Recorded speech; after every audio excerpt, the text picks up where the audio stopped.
There we go. Now that thank you for telling me this, I'd muted my microphone. So we'll start that again. Thanks for. This is why I check in on the chat. Um, so hello again. Thanks for joining me, everyone. Kenny, Ibrahim, Kukmats. I appreciate you spending some time being here with me. And I was just checking in to see that how long it had been, because Ibrahim was pointing out it's been a long while. And I was seeing, well, how long has it been exactly? And it has been 8 months, according to YouTube, since I last streamed anything, which is a lot longer than I would have guessed. I would have thought, it's been 3 months, 4 months, etc. But apparently it's been a long time, and I've had my mind to do streaming from time to time, but I just haven't been quite in the mindset to be live on the internet and have a bunch of people looking at me, etc. But now I'm feeling good about it, so that's why I'm here. So thanks everybody for joining, and also letting me know that you couldn't hear me. Hopefully you can hear me now. So maybe if somebody could confirm that would make me feel better. And just as a note, if it's been a while, if you're not familiar with how this works, there's like a 10 to 15 second delay between me and you. And that's just for YouTube to buffer things and get better video quality. So if you say something right away in the chat, like if you say something in the chat, I'll see it right away, but you won't hear me reply to it necessarily right away. And that's just kind of how it is. And I could speed things up and lower the latency, but it tends to lower the video quality and cause dropouts and things. So usually just keep it at this level of latency. So, okay, thank you everybody for confirming you can now hear me. That's great. So today, I want to do something that I did last year around this time. I made a live map as part of the 30-day mapping challenge. And if you're not familiar, the 30-day mapping challenge is something that's run by Topi Tyukhanov. And the idea is that there is a specific theme every day in November. And if you want to, you can join in on any days, or some people are doing all the days, and make a map related to that theme and then post it on Twitter or social media, or just store it in a scrapbook, or whatever works for you. So today, in my time zone, it is the 21st of November, so elevation is the theme for today. And I have a little bit of an idea of where I want to go with this particular map, but I haven't pre-planned it too much because I want this to be a live experience. I do have a little bit of an idea, kind of a basic concept, because the idea of going out here and just doing this live without even knowing where I'm going sounds like that would go terribly, because I would just sit there mentally seizing up, unable to figure out sorry, I forgot, I'm not showing you the actual 30-day map challenge website. I would just sort of be mentally seizing up probably while you're all staring at me like, oh my gosh, I can't think of anything, they're watching me, whatever. So I planned a little bit in advance. Also, I'm not the best at coming up with interesting map ideas, so I needed a little bit of time to churn away at things. While we're looking here on the internet, I'll just point out here, if you go on Twitter, 30-day map challenge hashtag, there's all kinds of interesting stuff people are churning out. So I haven't looked at any of this today, so let's see. We got some Slices of Elevation in Yosemite by Christopher Pollard, Isle of Skye elevation with Tanaka lines. Oh, that's nice, I like that. The Atlas of Design is retweeting older maps from their publications that fit the theme. See, there's a lot of different takes on this, so that's pretty cool.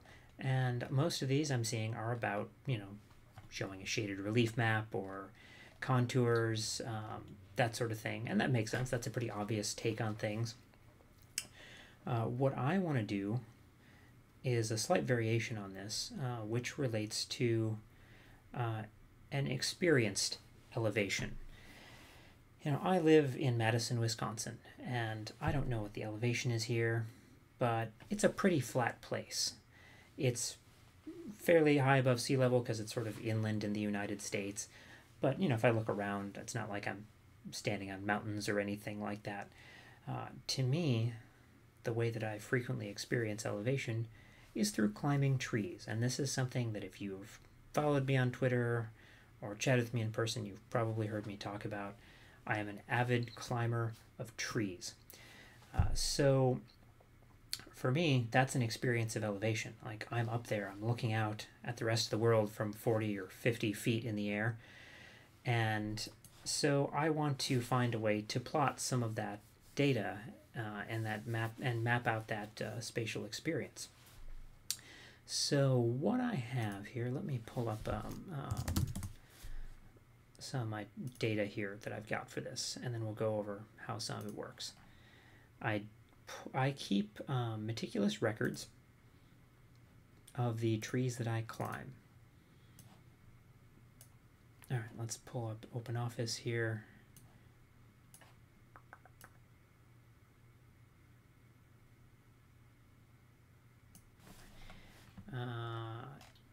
Yes, just checking out chat here.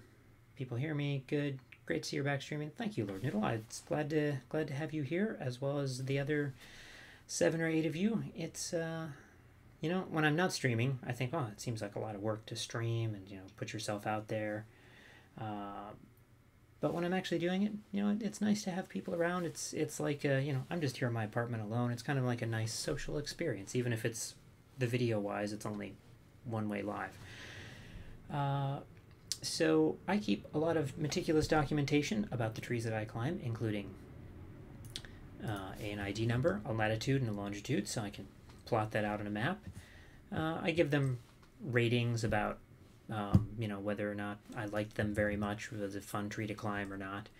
When I first climbed that tree, the highest I've ever climbed in it in feet, and then some details on species. There are some that I don't have that data for, and then a few other details like number of times I've climbed it, some comments, etc. So this is my register of trees, and I have 132 trees that I have climbed in the past 3 years. Yeah, I started really keeping meticulous documentation in 2019. And then I also have specific instances that I've climbed each tree. I have recorded those. What date I climbed, what tree I climbed, whether it was the first time I went up that tree, and then a couple of other details, including the elevation that I've measured.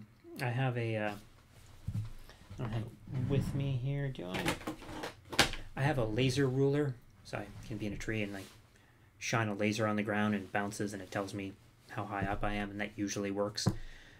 Sometimes it doesn't, because it turns out that dirt and grass, the kinds of things you usually find under trees, do not bounce lasers really well. So I have other things where I can estimate, like I can take a photograph of an object from the tree and I look at the ground, I measure the number of pixels and can figure out the dimensions of that object and its distance and all that. So what I'd like to do is simply plot the data of sort of my experienced elevation of, like, how high have I been in different places around the city, you know, at different times. And what I'm thinking, my general plan is to do this as a heat map, rather than plotting the heights of each individual tree. You could imagine that if I did that, you know, I would have just a, you know, if you plotted, for example, like, I don't know, a shaded relief, you would just have a bunch of little pinpricks sticking up off the ground, because the trees are pretty small compared to a map of a city or a part of a city. So instead what I'd like to do is do a heat map to spread that elevation out a little bit more, and also intensify the areas where I've climbed a lot more times, so that my experience of height is greater in some areas if I've climbed that same tree several times versus only climbed in a certain part of the neighborhood once or twice. So that's kind of where I want to take this. And if that doesn't work out, we'll do some sort of hex bin map. Maybe that'll be a different way of approaching a similar concept, I think. That's what I did last year at this time. I did a tree climbing map for the 30-day map challenge live here on YouTube, and then I did a hex bin in that case. That was for the monochrome day. Actually, do I still have that around just to show you what came out of that one? Let me just dig through my projects from last year. what's going on here? Sort, nope. Minor projects. Tree climbs in monochrome. And let me just... Yeah, so that was my sort of general neighborhood in Madison around Lake Monona, and I just hex binned it and showed the number of trees I'd climbed of each level of sort of quality in my personal perception. And it was the monochrome day, so I wanted to do it not even just white to black ramp. I wanted to do black and white only to see what I could cram in there. It's not the most practical map, but I managed to. I was pleased with it, with what I could kind of fit in. So what I'm going to need to do is I need a set of points with all these elevations on them, and you know, so there's two tables here. I know what tree I climbed and how high I went on what day, and then here I have the actual coordinates of the tree. So I'm going to have to extract those. I'm going to have to joining these data together. One other thing I need is that I have a couple of inactive trees that don't exist anymore that I've climbed in the past that I need to bring over into this table to make sure that I have a complete list of all trees and coordinates. And then I'm gonna sort this because I don't have data on the height for every tree. So first let's just see which ones we got to deal with here. These are estimates. They have an E at the end.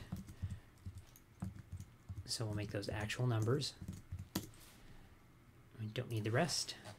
This is a backup of my spreadsheet, so it doesn't matter if I'm deleting all this stuff off of it or moving it around.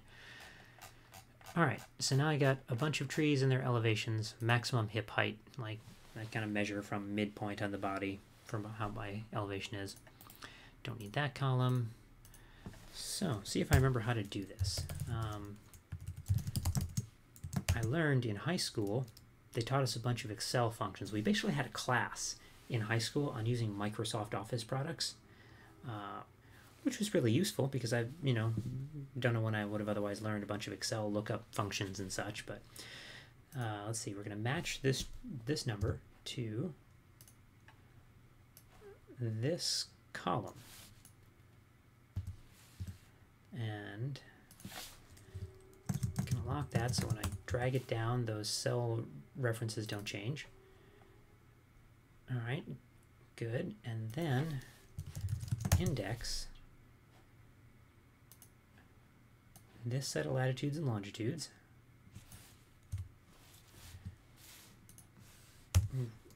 with this row and with column 1.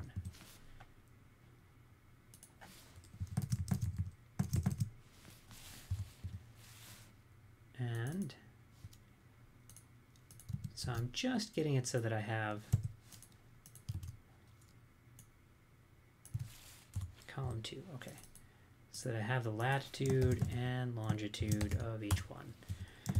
Basically, as far as Excel functions go, and this is OpenOffice, but it's the same set of functions, basically said find this number. I should make sure it's an exact match just in case. 0 means exact match at the end, and yeah, if you mouse over it says match search criterion. So I want to find this thing in an array. I said go back to my active tree register. There they are, and show me what row in that array you find the thing. So row 1, and then I said okay, now look at the columns next door and look amongst them at whatever else is in that row, that same row, and now it matches all these things. Okay. So now I should know the latitude, longitude, and the height that I achieved. That should be all the data that I need as far as my main data set goes for making the map. So let's all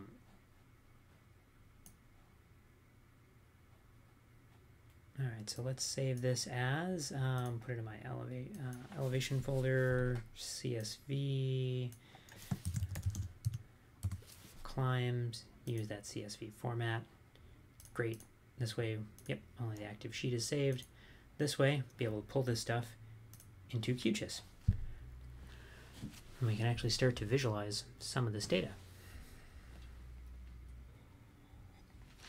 I was realizing, looking at my video, that it's sort of all black. It's all kind of dark, partly because I don't have a super great camera, super great lighting, but also like have a black coat on over a dark blue shirt and a black robe on over this because it's cold in here, and I'm drinking a kind of very dark beverage. So everything's sort of uninteresting, not very visually interesting content in the lower left of your screen. Let's see here. So let's add some data. All right, I want some delimited text. I'm going to go to my elevation folder and my climbs. It's a CSV. First record has the field names. That all is correct. This is in WGS 84 coordinates. Your run-of-the-mill latitude, longitude. It's the most common lat-long coordinate system is WGS 84. And it's already filled in my X and Y, and so let's add those in and see what we get. All right. Now we need to know where we are in the world, so let's go to my browser and I'm going to pull up some OpenStreetMap. And that looks correct. So if I just zoom out here, all my documented elevation data climbs are pretty much all in Madison, where I live in south central Wisconsin. There's one out here. I took a bike camping trip about 25-30 miles east of here, and I climbed one tree there. I've actually climbed a couple of other trees, including a few down in Chicago, but I didn't measure heights back then, so not going to be in this data set. All right, so if I look through here, if I pick any, if I click here, for example, I see 3 data points all occupying exactly the same spot, because that's 3 individual climbs.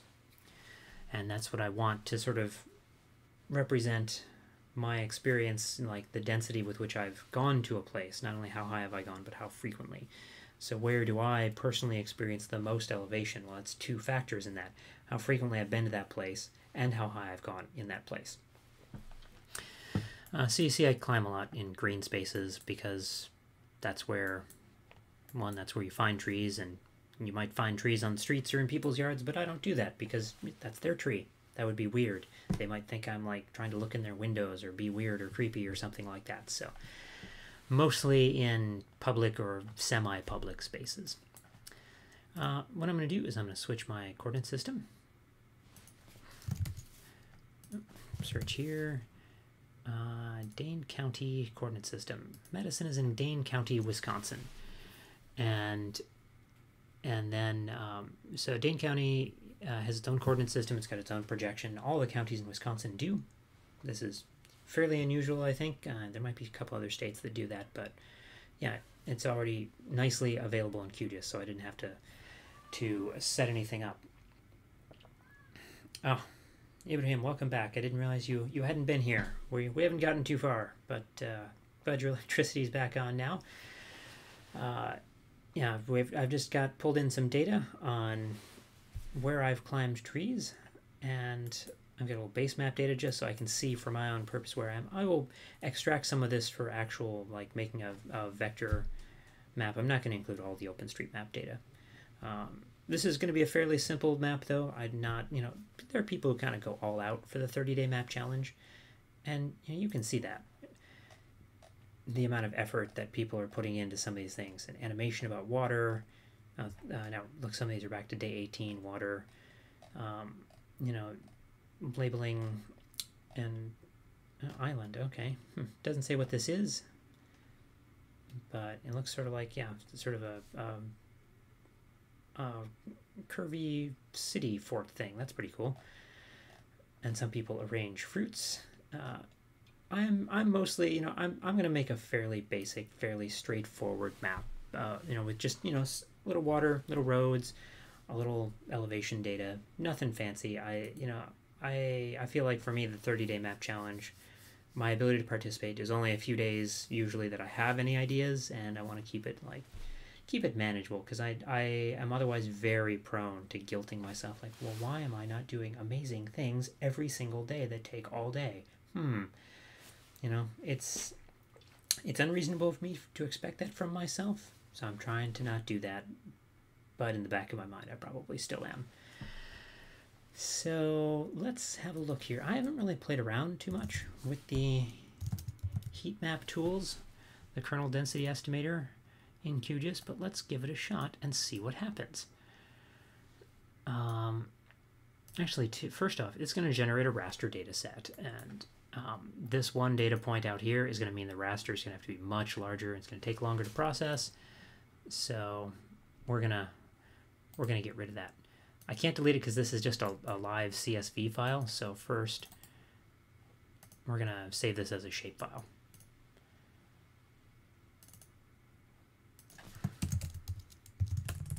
Climbs. There we go. Okay, so now we have an actual shapefile that I can mess around with. And I realized I probably should have saved it in this coordinate system, because I bet that's going to throw things off, but we'll try. We'll find out what happens. Alright, so I deleted that one climb just so we're focused here. Odds are we'll just focus on this part of the city that I live in rather than getting the stuff out here, but we'll see how the data turn out. Climbs. Definitely not degrees. Yeah, I'm going to export this one more time, except this time in my local coordinate system, because otherwise it's going to want to do everything in degrees, and this is not a very big area. I want to do this in meters or feet or some other small unit. Okay. Very good. Radius, it's in feet. Okay. I have no idea what a good radius is. For me, it's definitely going to be trial and error. Output raster size, 219,000 row. That's, nope. We definitely, yeah, let's make our pixel size 15 feet. I picked the coordinate system that has feet. I'm used to, like, projected coordinate systems having meters. I haven't done one in feet. That's kind of weird, but I mean, very American, I guess. And for those of you who are less familiar, because I know a fair number of you come from outside the United States, there are roughly 3 feet in a meter, thereabouts. And that also is relevant because all these elevations that I measure my tree climbs in are in feet. So the highest I've ever gone in a tree is 57 feet, which is 17.4 meters. So that gives you a ballpark estimate. All right, so our heat map. All right, let's try 100-foot radius. We're just going to try it a few times and see what happens.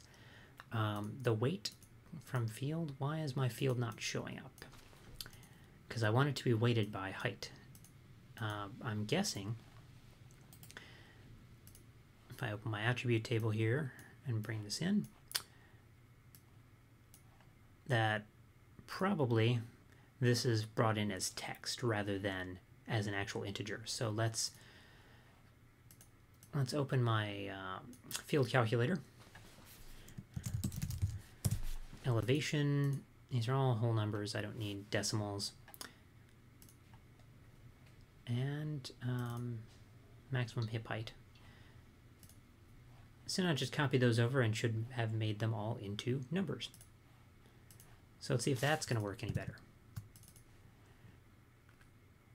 Times projected, 15-foot pixel size, weight from field, elevation. There we go. Now we get a number. Let's see what happens. All right, well, definitely need a larger radius of calculation, I think, because these are all just little points. I would like a little bit more of a continuous surface around here. A fairly smooth representation is something that I want. And there's, I was thinking about this, there's plenty of other ways to visualize this data. I could have, done proportional circles or something like that. And the thing that people say about heat maps, or the thing that I've thought about them is, they're very imprecise. they're very vague about, you're taking these things that exist as points and you're lumping them together into vague, smooth shapes. But I feel like for thematic maps based on quantitative data, based on numbers, honestly, 99.5% of the readers don't look at the numbers. That's my opinion, or they barely look at the numbers. They mostly just look to see where is there more and where is there less. And they don't even look at that in very fine detail most of the time. They just want to know roughly a lot over here, roughly a little over here, and then they move on to the next thing. So I'm usually, I don't get too, I'll make that 1,000 feet instead of 100 feet. So I don't get too up in arms about the specifics, the techniques used. Yeah, all right, so that's getting to be something that might be a little bit, I didn't weight it. I forgot to turn on the weight function. Let's see if that changes things. Weight from field elevation. Yeah, a little bit. A little bit of a change. I'm just flipping on and off. The one that's weighted is this one, and the one that wasn't weighted is this one. So the question is, maybe I'll make a kind of a map that's about this big, like 16:9 aspect ratio, so it looks good on Twitter and a lot of screens. Do I want to blur that out even further? We'll just have a look one more time. And again, it's just trial and error here. So what if we had a 2,000 foot radius? So in a kernel density, a real good way that somebody explained this to me once, how this works, not mathematically, but conceptually, is that imagine you have a big sheet of rubber and, a thin sheet of rubber, like latex or something like that, and you put a ball in the middle of it, right? And then that's kind of bend and deform inward a little bit, and so now if you imagine that a little bit inversed and turn that pit into a peak, that's kind of what's going on. Like it's basically something exists at a point, but it's kind of affecting and raising the value in neighboring areas, and it's dropping off slowly over time. And what our radius is doing is controlling how slowly it drops off, whether we get pinpricks or whether or not something is affecting other places 2,000 feet away. That's close to a kilometer away. And how slowly does that decay? And that just sort of affects the overall smoothness of our visualization. Which means, you get less specific data, but sometimes larger patterns become apparent. Right, so now I can really see these sort of two concentrations of spaces between a 2,000 and a 1,000.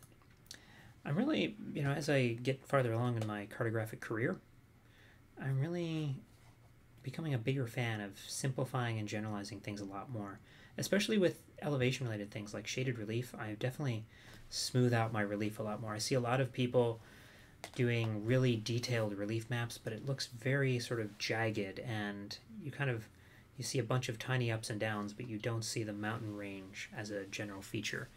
That's another thing, though, and I might write a blog post about that sometime. But that's kind of the idea here, too. I can see the individual points. I think we'll go halfway in between. That sounds great. That's what I always end up doing. I end up, doing something one way and then another, and I always end up having to do halfway in between.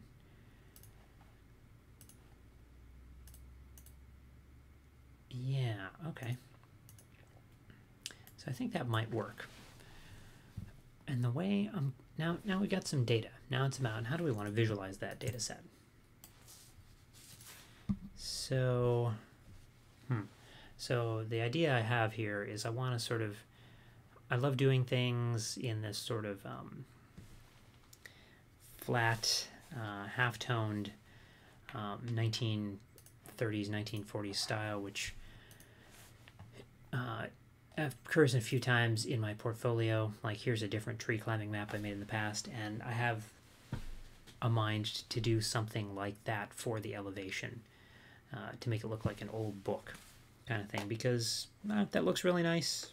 People find it popular. I did a whole I did a whole half-toning video. Is that linked? Yeah, that's linked there. So it was a live stream. So if you visit my website, somethingaboutmaps.com, you can head over to my YouTube page. But if you go into my portfolio and you look at this thing here, various ice type halftones, there's a link to a video in which I did a live stream in March 2020 when my hair was way shorter. Actually, that was the last time I cut my hair, around then, I think. So that's fun. So yeah, I kind of go through the process of how something works. And so if we go down this road visually for this project, you'll see a little bit of that. But in that previous halftone video, I definitely go into much more detail about it. And if you've got, I don't know, an hour or two to spend, didn't check how long that was. So back to this. Get out of here. Okay. So I'm thinking is a few sort of stacked filled zones. Right, so we'll basically do some filled contours of this.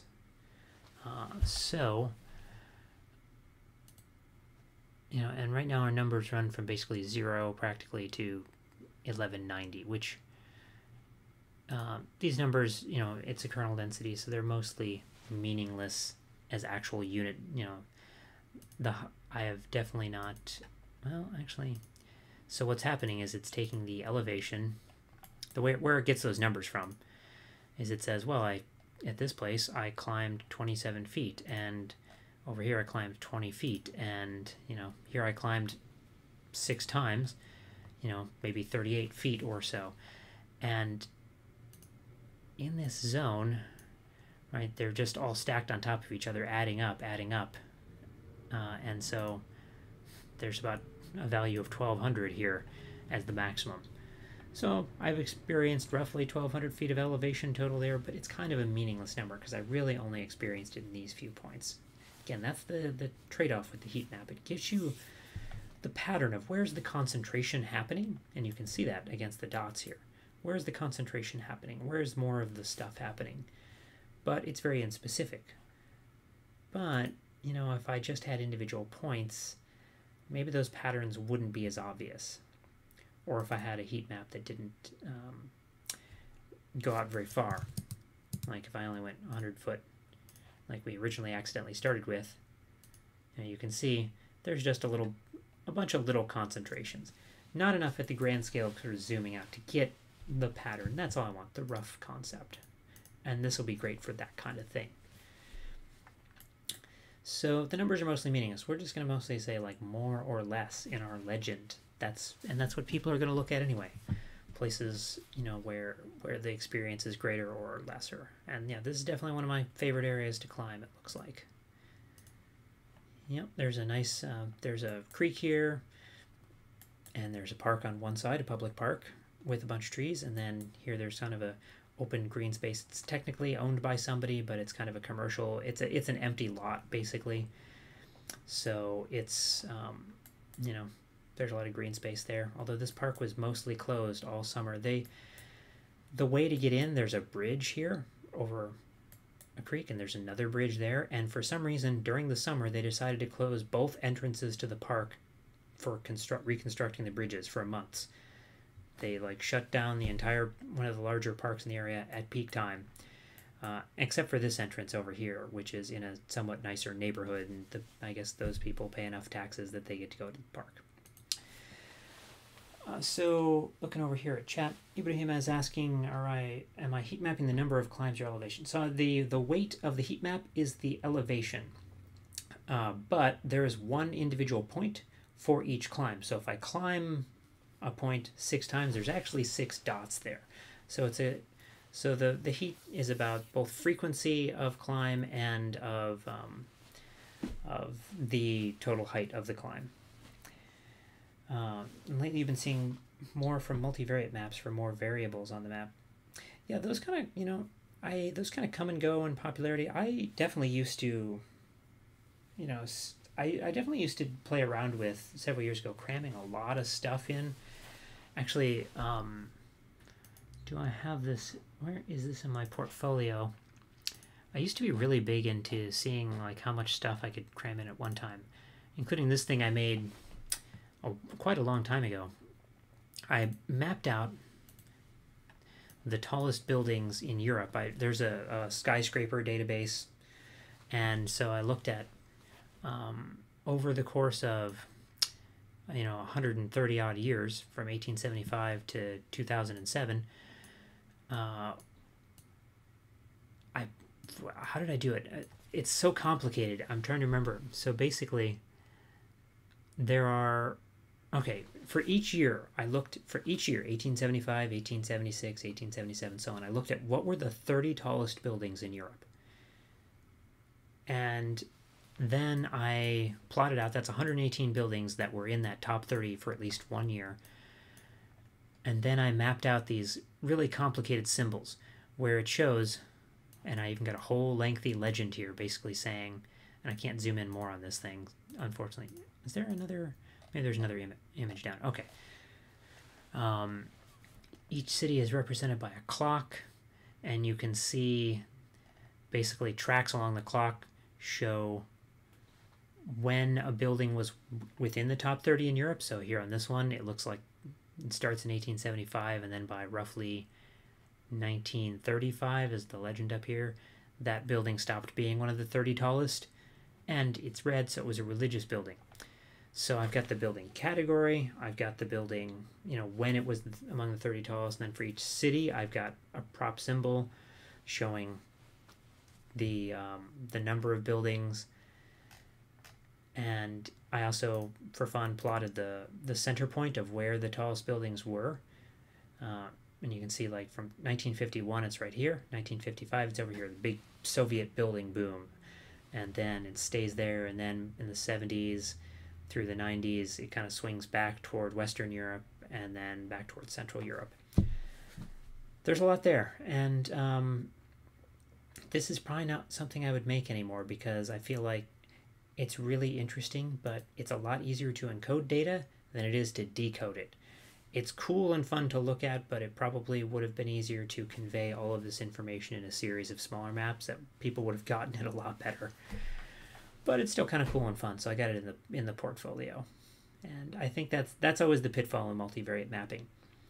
You can put a lot of stuff on a map.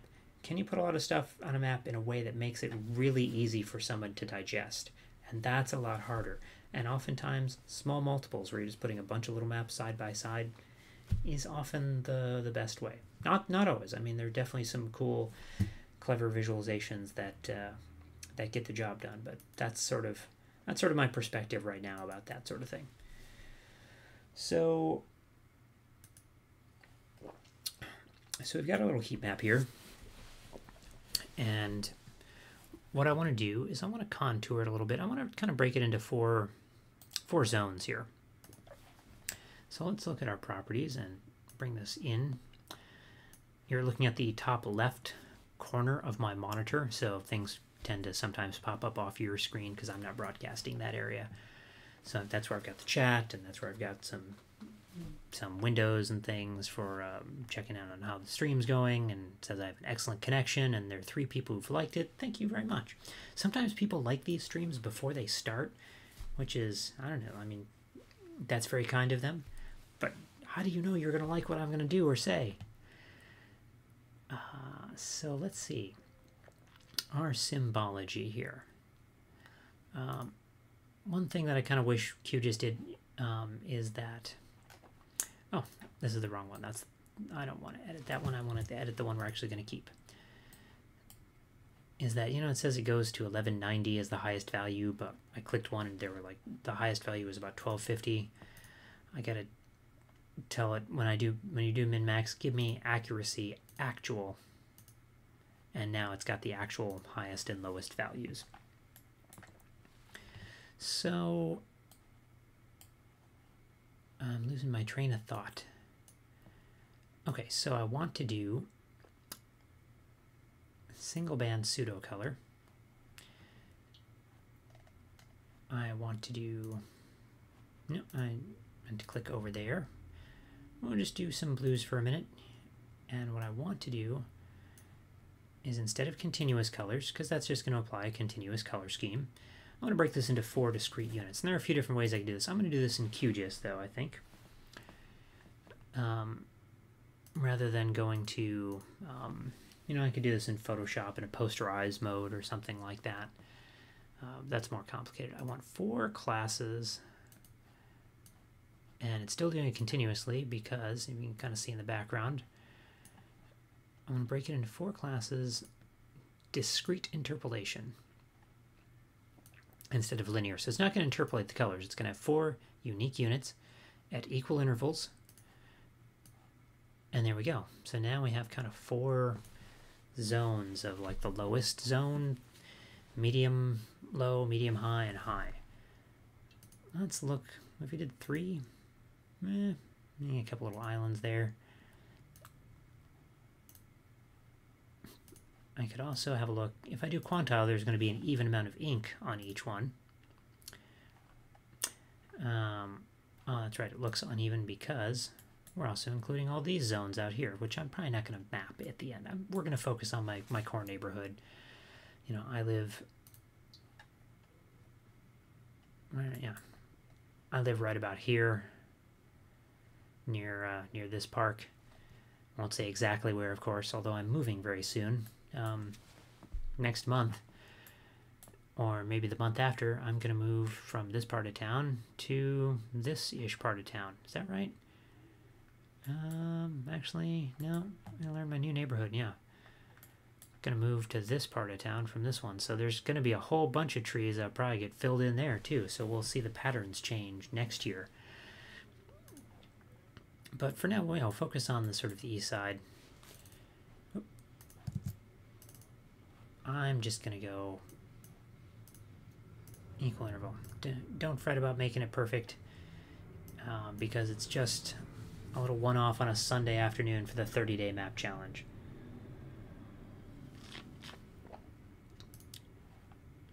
And what I want to do one more time, go back to that other one. I want to do that one where it was 2,000 foot radius just to see what that looks like. Now that I will have kind of a visualization concept for it. Is that the actual? Nope. Let me make sure you got the actual min-max values, the actual ones, not the. Okay, well, it's the same. Single band pseudocolor, discrete, equal interval 4.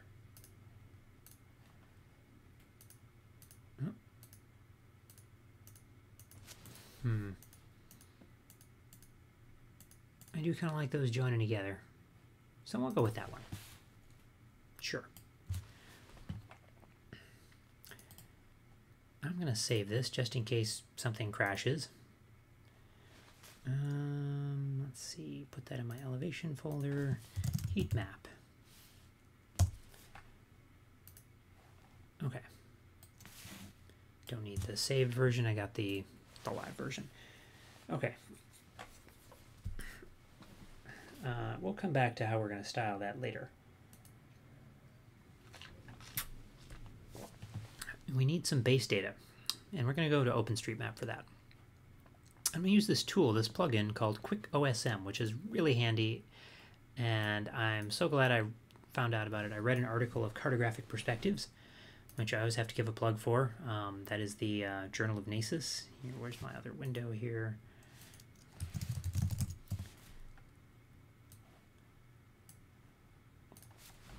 It's a free and open source, open access journal of my professional society, and some issue a while back, don't exactly remember when, and they talked about some practical stuff about OpenStreetMap, an author did, and it was really handy because I learned about this tool for getting live queries from OSM. So what I want to look for is natural equals water in my canvas extent. I'll zoom out just a little bit to make sure I'm grabbing enough data. And then scroll down here, run the query.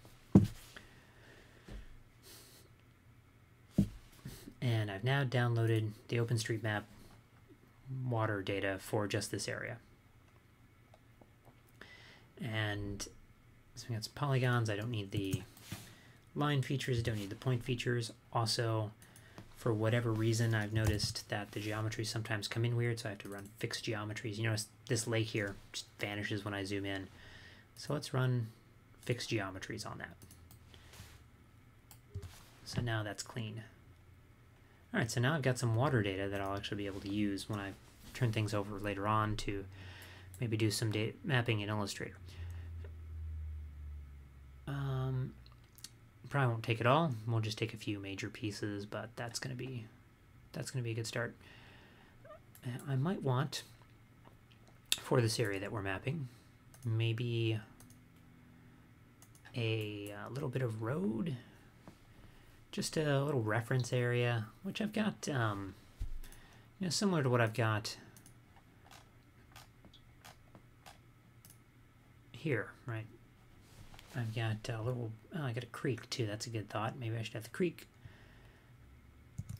I see I've got some parks there. I don't feel like I'm going to go there because the other data set is going to step on a lot of that. But I will pull highway, which is the OpenStreetMap term for all roads, highways. So I'm just grabbing those. It's downloading now. There's a lot, so it's going to take a minute. And sometimes you run into timeouts where you're trying to download too much data.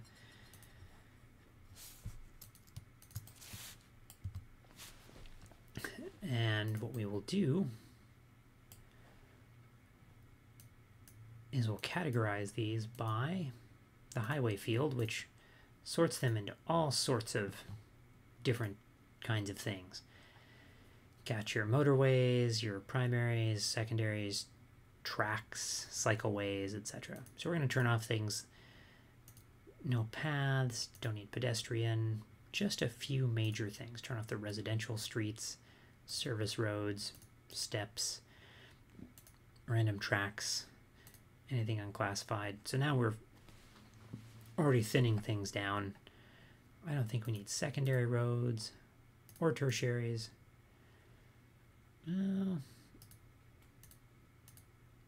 Maybe. Okay, the links are, turn on primary link is where the primary road links into, you know, those are the on-ramps onto various expressways. Motorway links, turn those off. I do wish you could easily get single track roads from OpenStreetMap. I'm not aware of how that might work. If you know, that would be great. Let me know. Right, this has each direction, and we'll visualize that in a quick way that doesn't cause too much trouble, where I don't have to really worry too much about it. You know, this is fine. I'm just gonna move on. I'm gonna stop obsessing. I was thinking like, oh, you know what I could do? I could go through here and look at all the tertiary roads, because that's too many, and thin them down manually for just a couple. Probably not. I'll keep them there in case my visualization I decide to show them, but probably won't. We'll see. I should save this. I haven't done that. That's terrible practice to be demonstrating for everybody. You should save often. I usually do. I'm good at that. But then when I'm doing like one-off things, I keep thinking it feels temporary in my mind, and so I don't, you know, do that. Okay. So I think I have most of the pieces that I'm going to need for this. Yeah.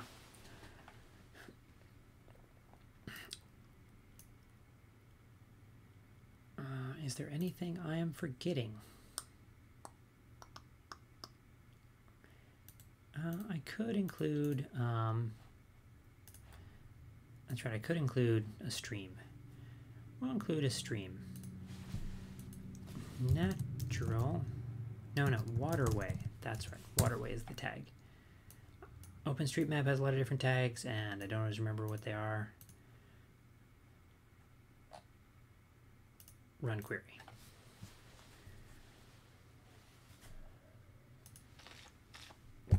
An autosave plugin. Oh, that's good to know. I'll have to check that out. Let me leave myself a note. To do, look at autosave plugin for QGIS. Awesome, thanks so much. So that'll save me probably. I'm gonna be thankful for it someday, I'm sure, when something crashes on me. All right, yeah, we got some waterways there. Okay, we're gonna thin this data out a little bit in Illustrator, but I think we're good. We have what we need. So let's do a print composer. Let's shrink that all so it fits in this area here. And I'm going to do all the layout work in Illustrator pretty much, so I don't need to worry too much about. Let me turn on the heat map so I know where that is. Let's pan around here. That's going to be good enough. We'll make it look nice. We'll make it all look nice later on. So let's save layout 1, export all this stuff, and get ourselves over to Illustrator. That's fine. Unknown imaging construct. Don't you worry about it.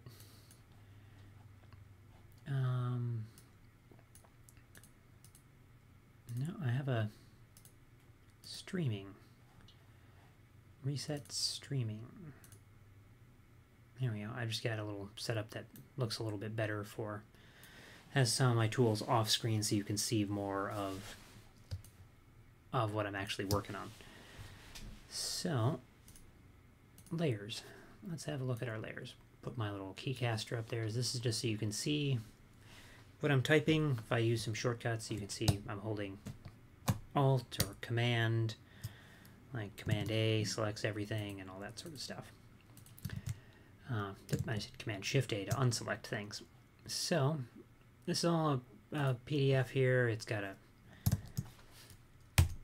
no, is Command Shift 7? Command Shift 7 to get all those clipping masks released. I'm just going to start organizing this thing based on color. There's my heat map image. I'll get to you later. Select same, fill and stroke. Now we've got all of our water body.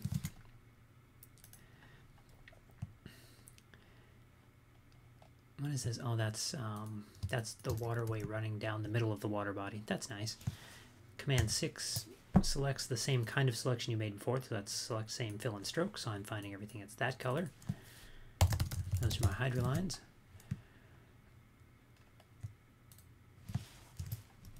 Here are all my tree points, and technically, you know, there's each one of these is several stacked identical points, but that doesn't really matter. I may not even visualize them as part of this. We'll see how it turns out.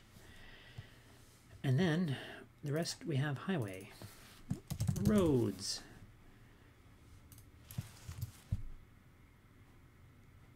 let's organize them just a little bit. Motorway is, it's a very European term for what we would call a freeway in the United States. Limited access road. This is a primary road.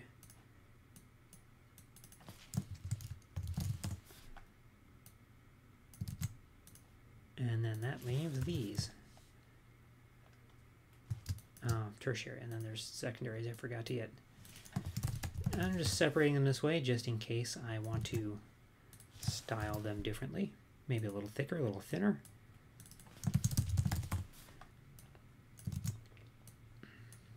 When the time comes. And then this is all the junk left over, little strokes around things. Okay. So let's make this a 16:9 aspect ratio. I don't know, we'll just call it 1600, 900.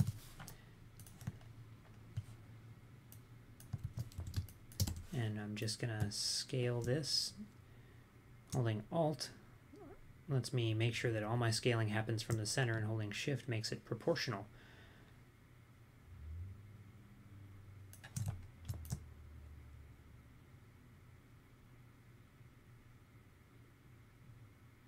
Yeah, that'll work. Okay, so I'm going to do a quick background color. I'm just going to drop a polygon in there, and we'll give it some color that I'm going to go into CMYK, even though this is not going to ever be printed. I just think really well in CMYK. Let's do a sort of a salmon pink sort of background for now. And it feels very mid-20th century to me. And let's make our water bodies. They're still going to be bluish. Something fairly familiar. Make them kind of dark. Yeah, that'll work. I think that's kind of a nice... You know, do I want to put any green, any yellow in there? That's kind of nice. A little yellow. I've used this palette before. That's the thing, right? You find palettes you like, and then it turns out you use them over and over again without even realizing it. I did a piece where I've seen this before, is that, let me look at my projects from earlier this year. Also, I might do a live stream, hopefully a little later on, next month or the month after, in which I'm just going to go through all of the things that I made this year for clients, because people sometimes ask me, you know, you're a freelance cartographer, what kind of maps do you make? And this not only comes to me from people who aren't in cartography, but also people who are in cartography but aren't freelancers. You know, they're used to working for their boss, their company, kind of doing the same kinds of projects or the same style of projects regularly. And people sometimes wonder, well, what is the breadth of things freelancers work on? So I'll probably just do a live stream where I kind of quick go through, you know, a dozen or so major things that I did this year for people, and you can kind of quick look at it, and maybe you can ask questions about the individual maps. But just to give a sense, you know, I'm big into demystifying freelancing, and I put posts on my blog about, you know, the finances of being a freelancer, etc. But also I think a part of that too is just, you know, what is the work like? What kind of work do you do? Here I'm looking for my... Yep, that's it. This is a scan from Scientific American magazine. I did this map for them. I didn't do the they added the text later on and all that, but definitely used a similar kind of color palette before, you know, this sort of pinkish land, blue water. This water is a little darker. I'm going to try it lighter today, but you know, you get in kind of, you find palettes you like, and you just kind of naturally gravitate toward them, I think. It just needs to be dark enough in our background. I'm going to turn our heat map off for a little bit to make sure that we can punch the roads through light. Although maybe, you know, I often do that. Maybe I should try doing something else once in a while. What I want to do for my water, first off, I don't want all of this water. I'm going to just take these pieces, I think, and maybe you. And I think that's enough.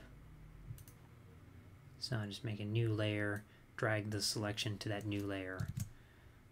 Alright, now it's those, and then the rest of the water body layer has stuff we don't want. Oh, I should keep the Teni Lagoon. That's a major feature. And, alright. Now delete all the other ones. And, I should save this too, huh? W1 for working one. I often just have W and I increment numbers over time. Hydrolines. These are our other water features. 35, 0, 15, 20. Was that my color? I got it. I could have saved that as a thing. And I want these to be big enough to kind of show up there. Ibrahim's asking that I've mentioned before, testing for a project involving deserty themed maps. Have I done anything related to this that I can showcase? So I did have a client, a project eventually fell through where we had some desert colors. I'm not actually allowed to share any of it visually, the very strict non-disclosure agreements. But that was kind of my only desert mapping experience, and so I kind of had some color palettes that are sort of more yellow, more orange. I think if you want to be a little fanciful, you can still delve a little bit into a pink color for the desert, but something in those sort of warm tones of the yellow, reddish, light color range. But for the most part, I don't have a lot of desert mapping experience, unfortunately. But maybe that project will, I don't know, get resurrected someday. Actually, I hope not. That was a real terrible experience working with that client. But maybe I'll get a different one. So who knows? I just want to take this, this is kind of looking all weird and jagged. I'm just going to get rid of this branch because I know that's not a major branch of anything. You get spurious things in OpenStreetMap where there's, there might be a little drainage ditch there, but it's not actually a stream, so we don't need to show that. So I'm just cutting out those little bits here, like the actual branches of the creek. I've got here, and like flowing up like that. And we can leave the rest. Where's my layers panel? Just lock everything. This will be easier if I can just drag select after locking everything else out. Yeah, there we go. I don't know why this is divided into so many pieces. 6 pieces. I'm just joining those together so that it's all kind of one shape. 7 pieces. That's going to look weird near the edge of the map, so we'll trim that off. Because if I turn to trim view and I undo that for a second, you'll see like, this little bit is just hanging off, and I don't know, sometimes those things bother me, so I like to trim those near the edge.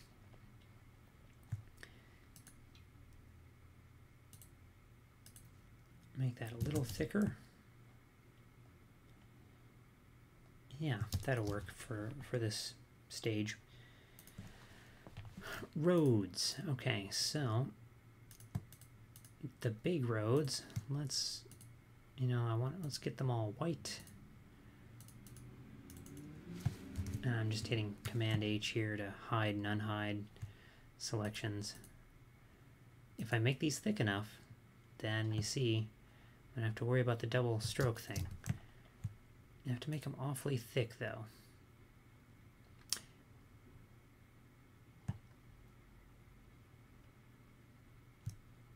Or I could live with it and I just say, well, that's the thing. That looks awkward. Here, there's only like a couple of spots I might need to clean up.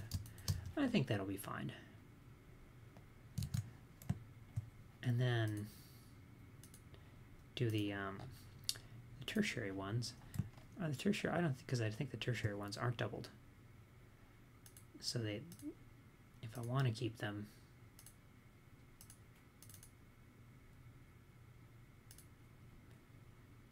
they can be thinner. There's going to be little bits I got to clean up, but yeah, okay. I think that'll work. And then the manual cleanup part, right? There's always a lot of manual cleanup in data. Things that don't look quite right.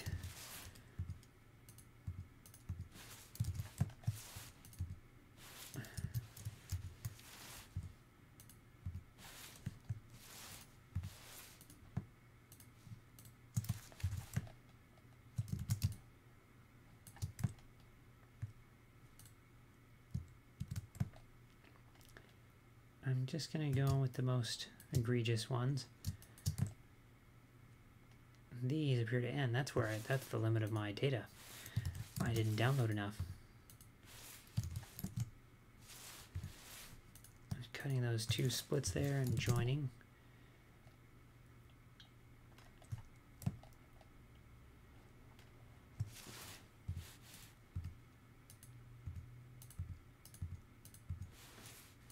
This is the exciting part you tune in for, right?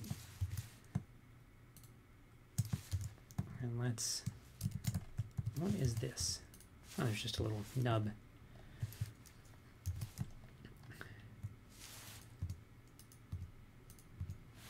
Just so those intersections look a little cleaner, although...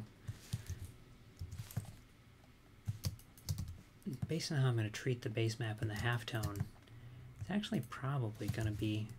Oh, hey, is that that's the roundabout near where I live. Yeah, there's not many roundabouts in this state, in the Midwest in general, so kind of sticks out to me. Although at this size, it doesn't look right, so we're just gonna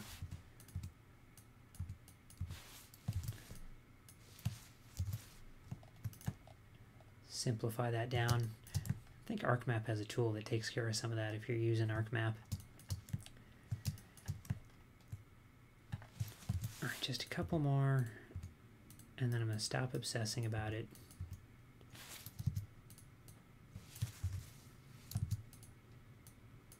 And we're going to move on to interesting things. Because again, this is not... Oh, put the roads over the hydro lines. There we go. This is not like going to go in a book or anything. People are going to see it for 5 minutes on Twitter, 5 seconds on Twitter, and then that's it.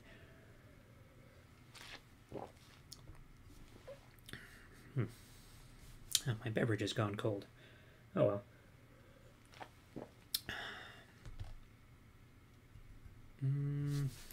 So we're going to need to rescale this just a little bit because my data is cutting off a little early. Oh, I didn't turn this back on. Gotta select everything for this scale. There we go. Now that rightmost edge, we don't have that problem anymore. So you may wonder what's going to happen with this heat map image. It's just this raster thing here. Well, unfortunately the way it exported as something that can't be... I want to auto trace it in Illustrator here. Unfortunately, shift around here. Unfortunately, what I'm seeing is that it exported in a weird, funny thing called non-native art. And it's in pieces. So actually, I need it to all be one piece. So turn off trim view.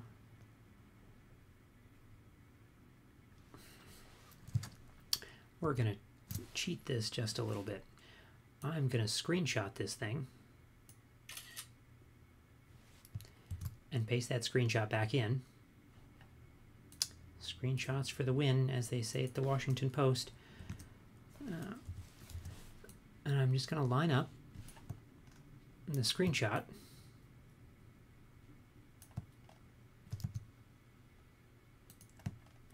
Fix my scaling point. Oop, zoom out a little too much there. Line up my screenshot with the actual screen.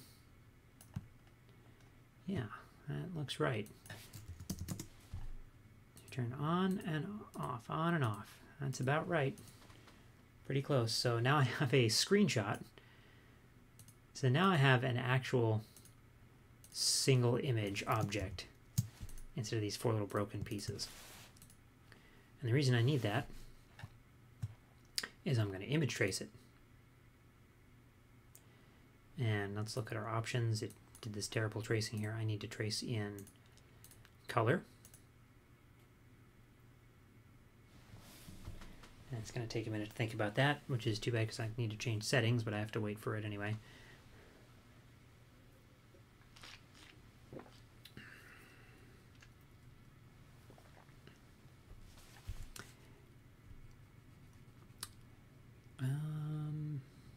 Actually, it might be fine.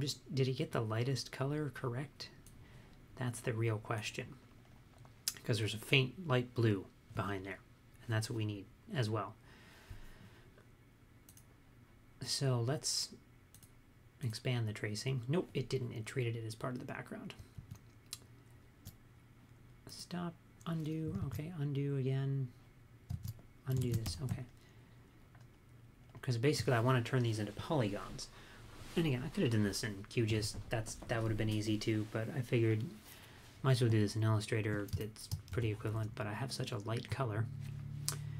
And I'm going to do this in the most, I think I'm going to do this in the most backwards way possible. Let's go back to my heat map image. I just need to make a distinction in color. I'm going to do that screenshot thing again. But now my screenshot is going to be based on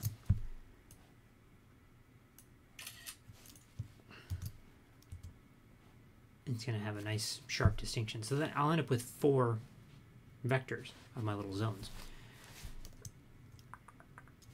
All right, 50%, just so I can see that we're lining up correctly. Lock my scale point.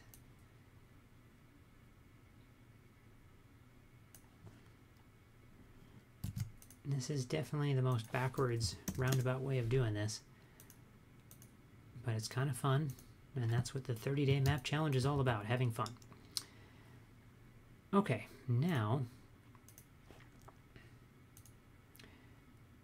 image trace. Set it for 6 colors. There are not that many colors that we need to deal with, but I just need the 4 blues to be successfully interpreted. Yeah, the other option would have been, you know, in QGIS, for example, I could have classified this raster and then taken the raster and turned those classes into polygons. Yeah, see, now I got what I need. Great. All right.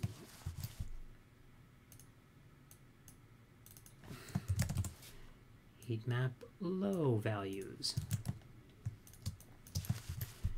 I'm just selecting Command 6, select same kind of selection as before, and the same selection I was making before was the same fill and stroke selection.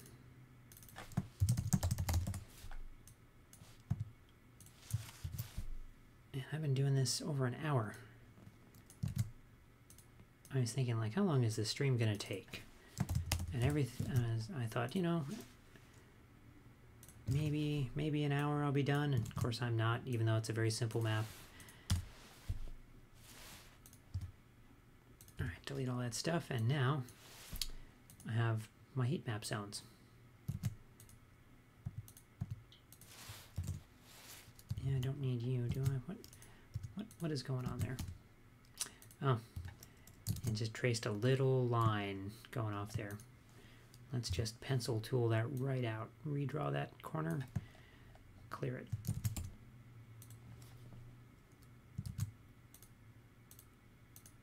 And the high value, it traced the image of the black outline as that color blue, so we'll delete that. Always know your pieces. There we go. Save as working number 3.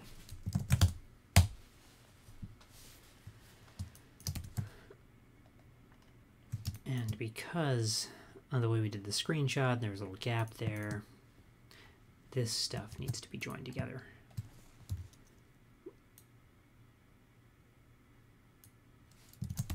I'm going to join these little edges here. I'm just going to say take this top shape, drag it outside a little bit, bring it back in. And I'm going to say take this thing and go to the Shape Builder tool, Shift M, and join all these pieces together and join in the center gap. Now it's one whole shape. I love that thing. The Shape Builder is so useful. I wish there were a GIS tool that were exactly the same. All right, now I have my heat map data. So let's turn on all the other stuff and see where we're at. Oh, turn on the roads. I wonder where they went. There we go. We're going to turn off our tree points for a minute.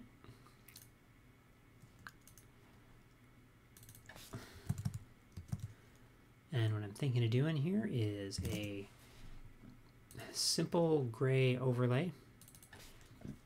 And it's going to look a little better than this once we halftone it.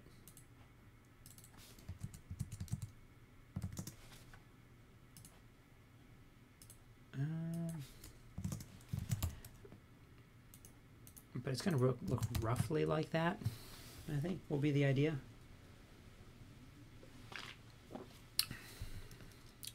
And we'll put some strokes around it maybe to delineate the zones further, and I'll darken it up maybe some more. It's good that my instinct earlier on, I said, oh, I always make the roads white. Should I try something else? Well, it's a good thing I didn't, because I thought about, I could make the roads a darker pink, but then that would ruin what I'm doing with the heat map. So probably not. Though I might say, let's make the roads less apparent here. I just drop the opacity here on everything, 50%. Just a little reference frame. They're just there, if you know the area. Plus it just looks, if I had a map with just this, it feels empty. Sometimes you got to put stuff in there so it feels like you've got something to do, like you've got something else to look at. You want to make sure it's not too high in the visual hierarchy, though. And I think that'll probably work. Also, does that road really just stop? Do you think it just stops?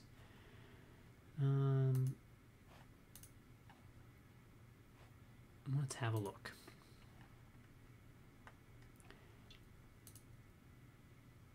No, it connects into this freeway. It's just that I didn't have the connector links.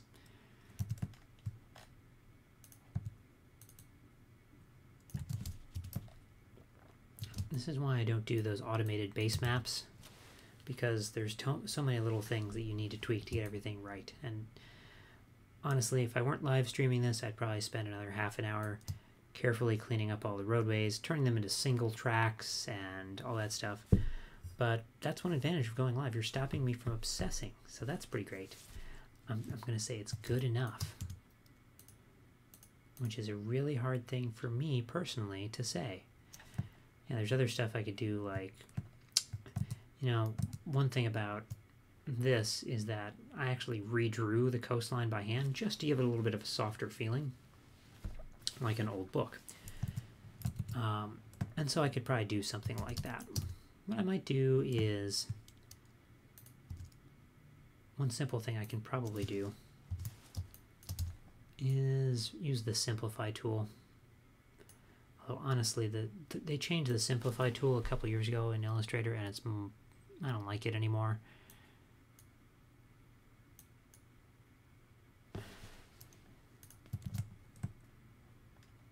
So if I look before, let me hide these selection edges, before and after. Can't even see a change, hardly.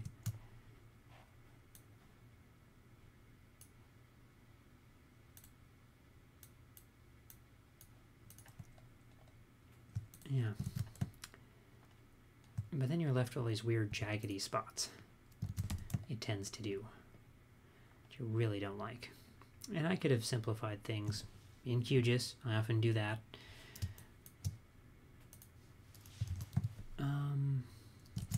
Actually, this doesn't always work, but let's use the round corners now that we have these corners. Sometimes, though, it creates weird results. Yeah, like that thing. I said round a corner, and it actually made that corner sharper and pulled in all that, like, what's going on there down at the bottom. Turn on round corners, and it made things worse. Don't delete the layer, delete the filter.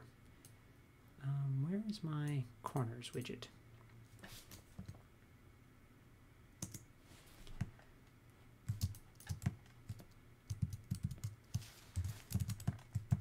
Why is this not rounding? Oh, because I'm not rounding it enough? I'm just trying to have it auto round the corners here. But it's not doing it enough.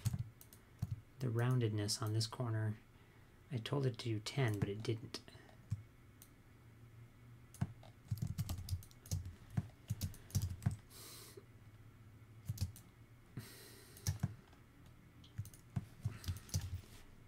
Yep, we're just going to hand smooth some of this, get it look nice.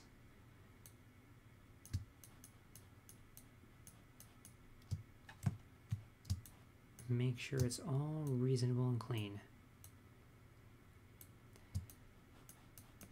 I'm all about slow maps.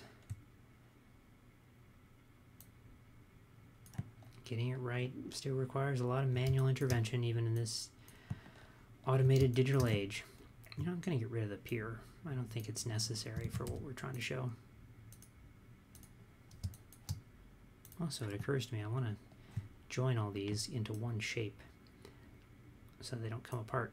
Where's my Pathfinder tool? Oh, it's off screen. There we go. Because I could easily accidentally pull this away. Right? I'd say, oh, I'm reshaping it, and then there's a, you know, some sort of weird gap that comes in between the two shapes. So instead, what we're going to do is we're going to take all the water bodies and join them together into one shape. And you see there's an overlap because I've also got a linear hydro feature on there. Which I also notice has a bunch of weird little side ticks, and I don't know what that's about. Oh, those are the locks, aren't they? Let me look through here, and what do we got here? These all look little short stubs. Is that right? No, they just didn't join up.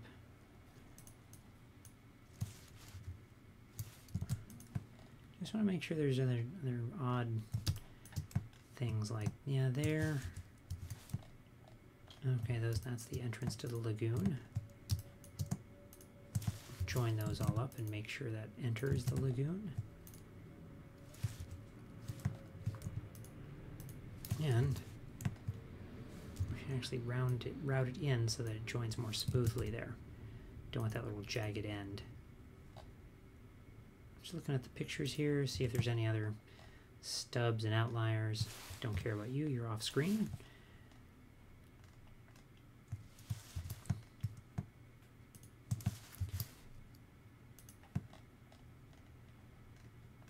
What is this one? That one joins to there, that one joins to there.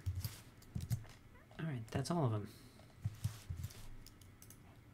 Make sure we have rounded caps on those. Okay. That's a little bit better. This whole area should be smoothed out, though. When I zoom out, it looks a little bit better that way. And let's cut that little sandbar, pier thing. Don't remember what that is. Alright, that's all a little bit smoother. That's a little nicer.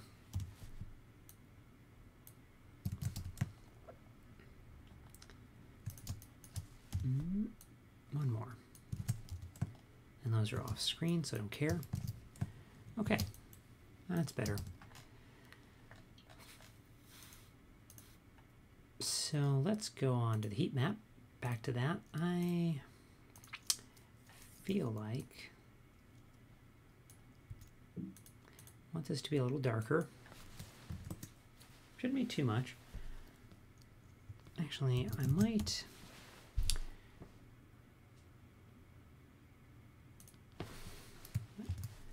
give them all a stroke. No, that's the fill. There's the stroke.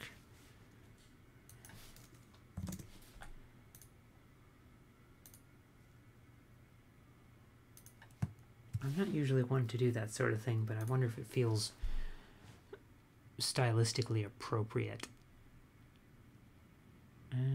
Nah, it's just too harsh. There's so many lines all around here, like road lines, river lines. There's all these edges. I gave a talk at NACIS this year about sort of edges, and I made a blog post about it a few months ago. But there's a lot of visually competing edges. Thin lines everywhere, constantly drawing your attention, and by not having those edges, think the heat map is going to occupy kind of a visually different channel. 15, 30, 45, 60. Okay, yeah. My other thought, though, had been do something in this style, but instead of having these sort of solid fills, would be to have pattern fills.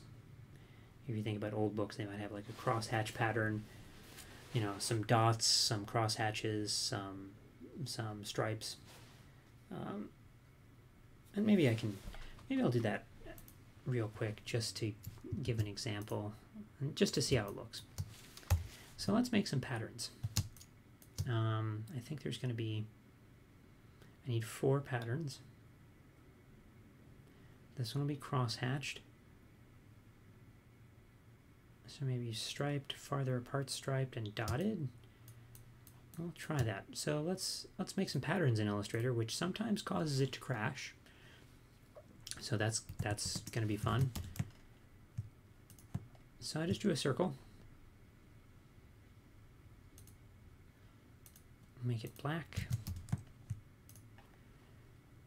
Window pattern options. Make a pattern. And I'm going to do space these out 10 by 10. This is going to be for a sparse area.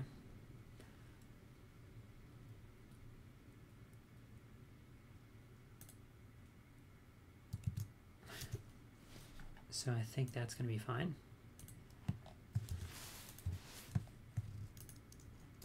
I'm going to make a copy of all this heat map stuff. So I can turn the original one off.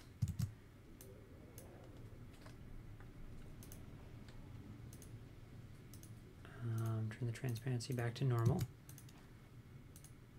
Fill with my dot pattern.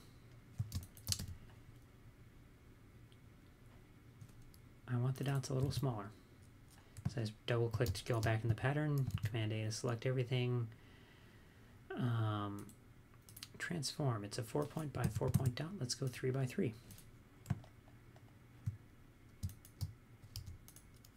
And where did my dot go? What happened? I have done something terrible. Oh, wait, what? How's my dot way out there?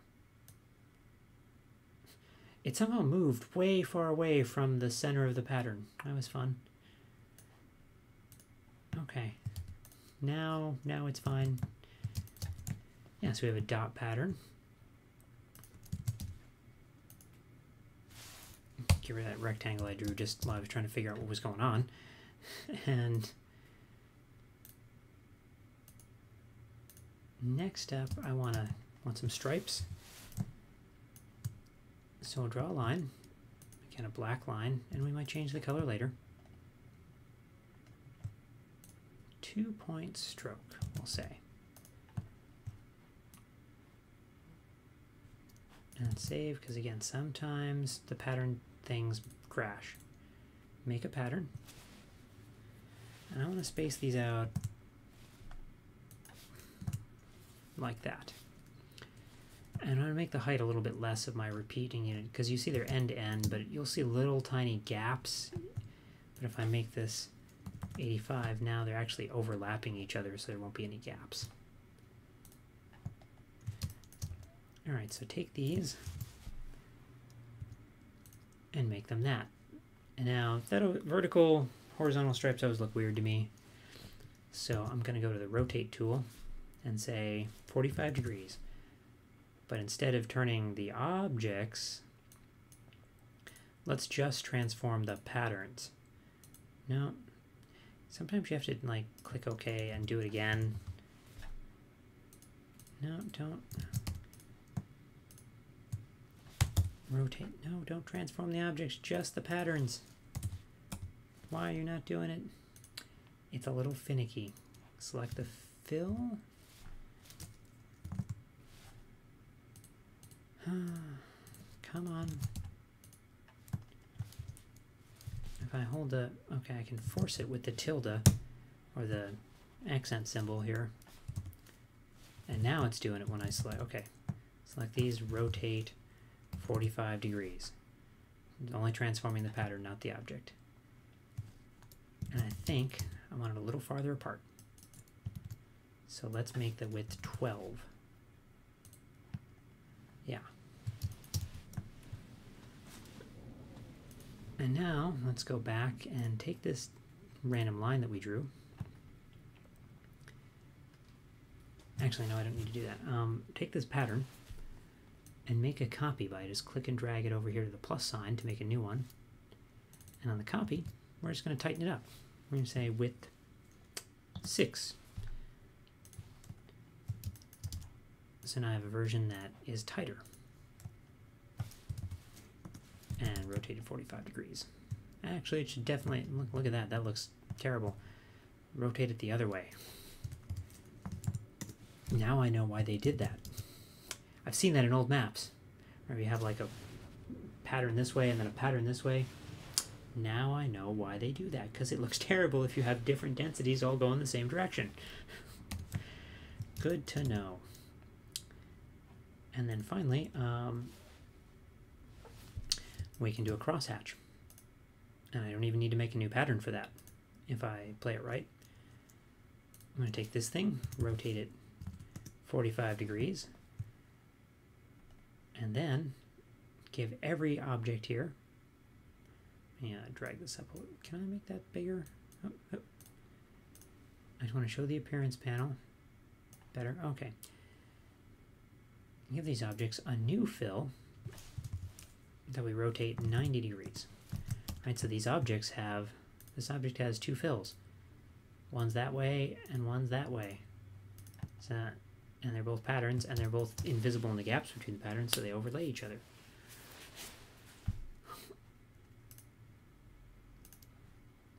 And here is where I thought, yeah, I'd probably do some sort of stroke, something like that. And if things feel a little too fine to me,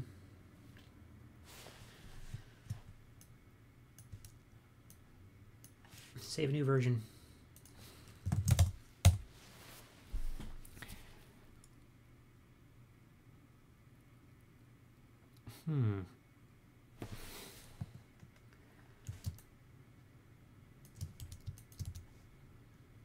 Yeah, I think that I want this to be, yeah, okay. So let's, well, we're going to test it out on this one first. Everything seems just a little too small, a little too perfect. Let's transform our patterns only, not our objects. Double them.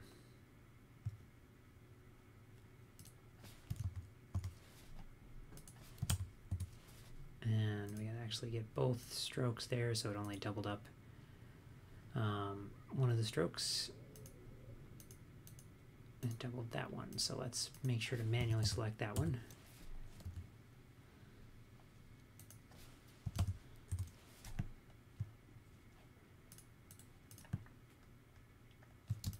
Yeah, and now that everything's bigger, I want to tighten things up a little bit more.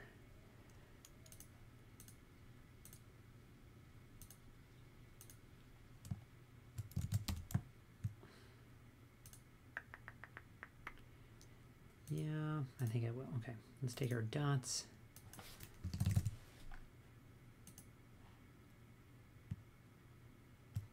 I still want them to be fairly spaced,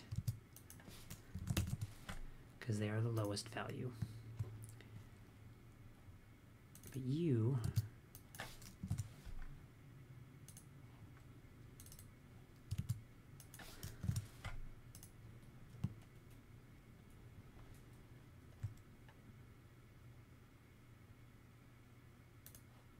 okay, that's a little better. Seeing what it looks like without this. No, definitely need that in there.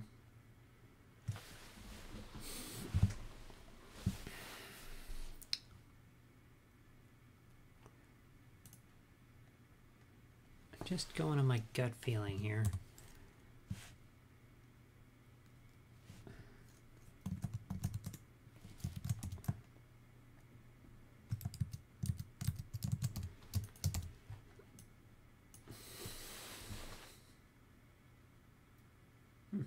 Okay. So now it's that versus this. I think we're still going to develop. We might develop them both because they're both going to have some interesting effects to them. But the last thing I want is just a couple of labels, and then we're going to halftone this thing. So let's make a type label layer.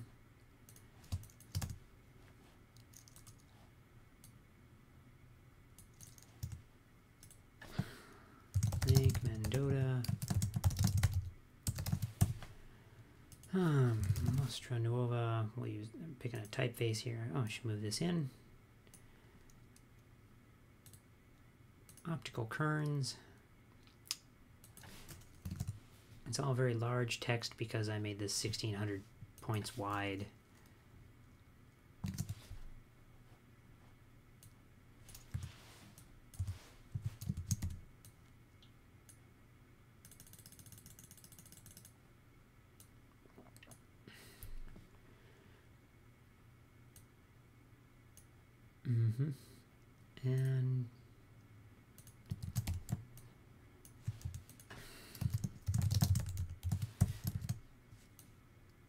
And I like to label things on curves, but in this case, for an older feeling, things were generally labeled on straight lines.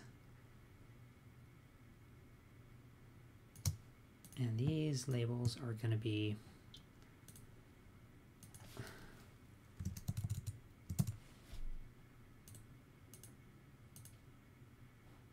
cyan multiplied. So they're just going to take the underlying area and just add more cyan to it. And maybe a little more black.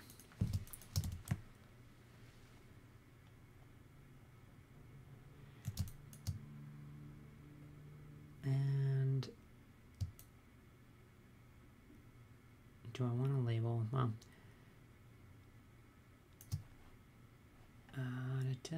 okay. Yeah, I should probably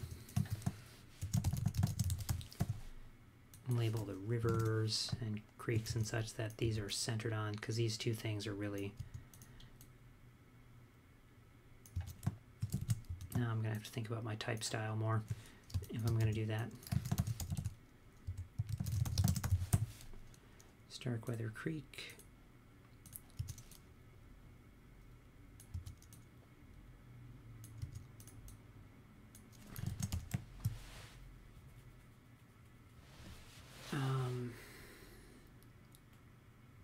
Because I'm thinking, again, ahead to how the half-toning is going to look and how it's going to work. And we're going to print these various ink channels on top of each other. So this is going to say take the lake color and just add a little more cyan, add a little more black. This is going to say just add some coarse black dots atop everything. Maybe this becomes the base color. And it goes underneath. Yeah.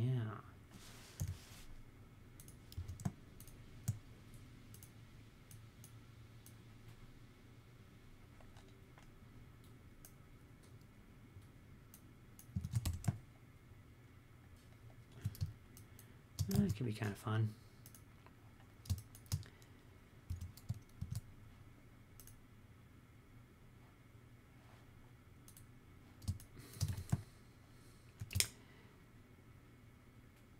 And then need some sort of legendy thing.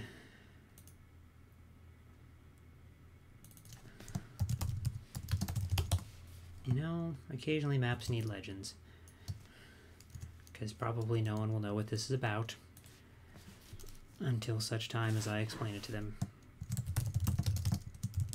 But we're going to be vague about it. It's experiences of elevation.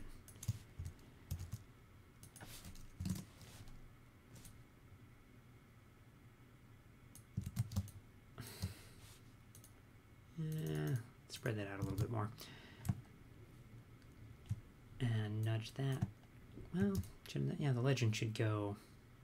Actually, legend should go up here, I think will be better. We'll move the Lake Mendota label when we get a chance to see where this goes.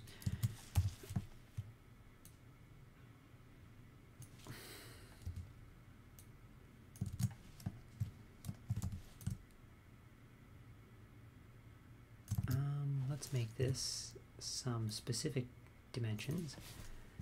70 by 40. Great. Okay. So it's 40 points tall. Let's make our keyboard increment 50 and Alt and arrow, and now I have 4 of them. Yeah. And these will just be our little squares for our legend. Corners. Give it a 5-point round. 15-point round.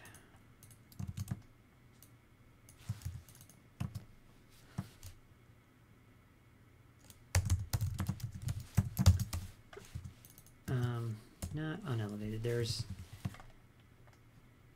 thinking, these are places of soaring, the highest value.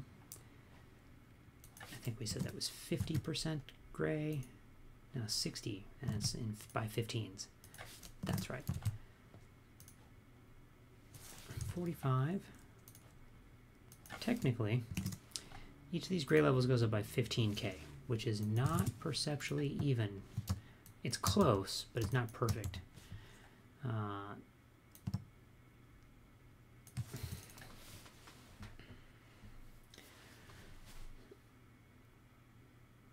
What is a good phrase to indicate that you're kind of elevated, but you're not really?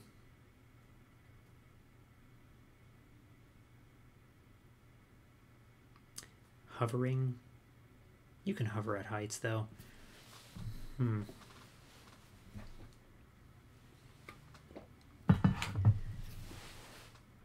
just looking outside at trees right now and pondering. Text, like descriptive text on maps, I think about a lot because that communicates so much and want to get it right.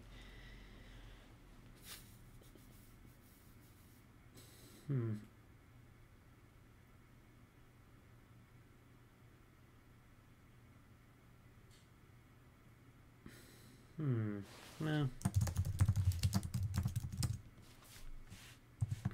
minimally elevated. Regular weight. Wuthering Heights. I read Wuthering Heights. That was in 11th grade British literature class, and I don't remember a lot about it other than there is a character who speaks in what I think it's a Cockney accent of some sort, and the text in the book is written in a way that right, it's sort of faithfully transcribed with in a representation phonetically of how this character is speaking. And we would go around the room in 11th grade English class. We would say, oh, it's, your turn, so and so, Michael, you should read this next 2 pages, and then it'd be my turn, and so on. But it didn't matter whose turn it was. When this particular character's dialogue came up, it became my job to read it because I was one of the only people who could do a reasonable job at it. And I don't really remember what it sounded like or much about the character, but it was, I just remember that fact that's about all I know about Wuthering Heights at this point, is that fact.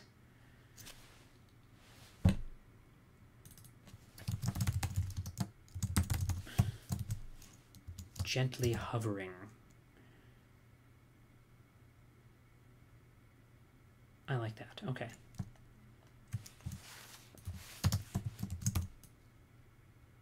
Balancing text over legends, like which is often a title. The legend title is kind of like the map title too.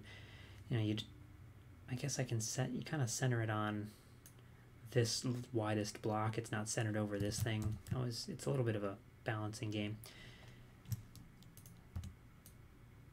I think that'll be fine. There's Lake Mendota. It's all a little bit different than I would do it normally, I think. Yeah. Okay. And again, this is not... I feel self-conscious because I'm being watched. I mean, I'm taking this on voluntarily, obviously. But I feel like, oh, this is not my best work. Not my most interesting or exciting work. But I am, I am trying to keep myself moving, keep moving along, and I think that's a good experience. You only know the song. I guess I didn't know there was a song. I'll have to look that up later. Unless it's just as good as the book, which is not saying much. I mean, I shouldn't say that. My opinion is I didn't enjoy the book that much. Obviously, it's a classic of literature that many people enjoy, and I don't begrudge them that at all, if that's what they like. But yeah, it was not to my taste. So here's what we're gonna do. We'll keep that one in the back pocket. I might develop that later off screen. Export as PSD.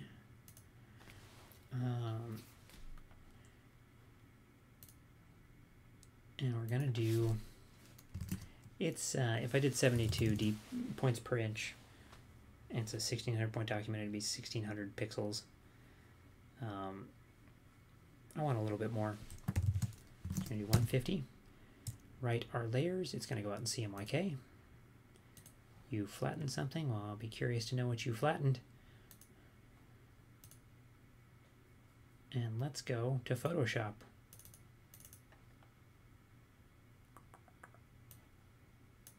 Make sure you didn't flatten things that I didn't want you to flatten. Because the half-toning has to happen here. So, well, that stopped being set multiply. That's fine. I can fix that later.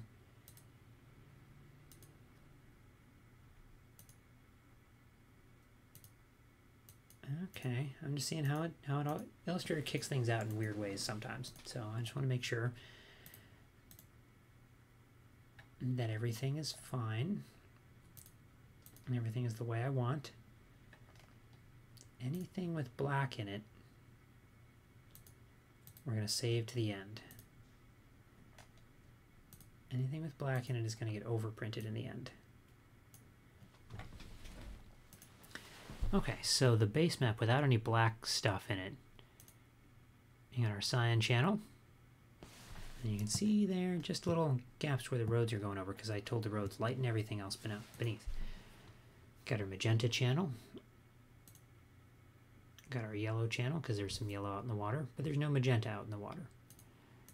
And then our black channel because we've got a little bit of black in some of these labels and such like, but we'll save that till later.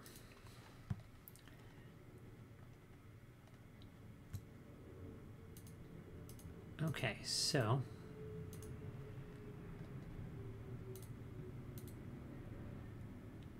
now the hard part is going to be getting everything kind of the right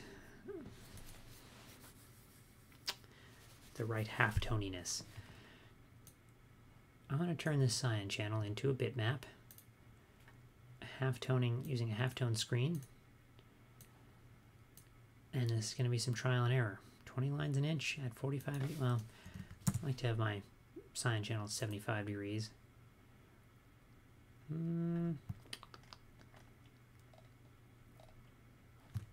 Might do 25 lines an inch, a little bit denser, but also I forgot an important thing. A couple of important things, actually. Number one, I'm going to throw a little noise in here. That helps a lot with the half-toning. Yeah, I always have to be able to add noise in Photoshop, you have to have something existing in the layer, so I made a blank layer. I filled it white. I realized today I'm not doing as good of a job describing what I'm doing and why all the time, so hopefully you're still picking up something useful. I threw in some noise just from the filter noise, add noise, and I just picked some monochromatic noise, so now I got a bunch of noise in there. And if I do a little soft light blending mode, you can see it's noising things up. Making it a little darker, a little lighter in some spots. And on top here I have these layers that are off. Those are the ones that have black in them. But we're going to deal with the color black later. So only things that have other colors in are what we care about right now. We don't need this much noise. So we're going to cut this back. Like a 30% opacity. I like that. Alright, so now when I look at my cyan channel, you can see that noise in there.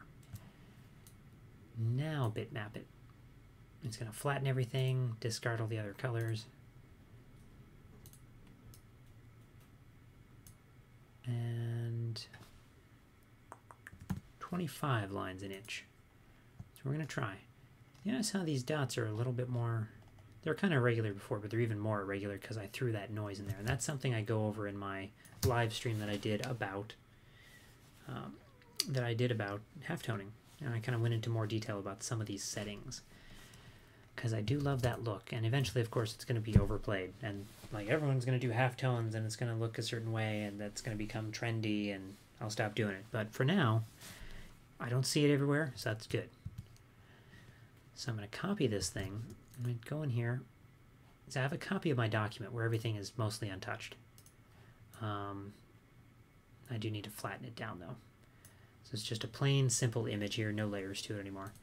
I'm going to go in its cyan channel. See, it's on halftone, and I'm going to say paste. So I've replaced the cyan channel with the halftone version. So you see it's already starting to get somewhere. Got those nice halftone dots.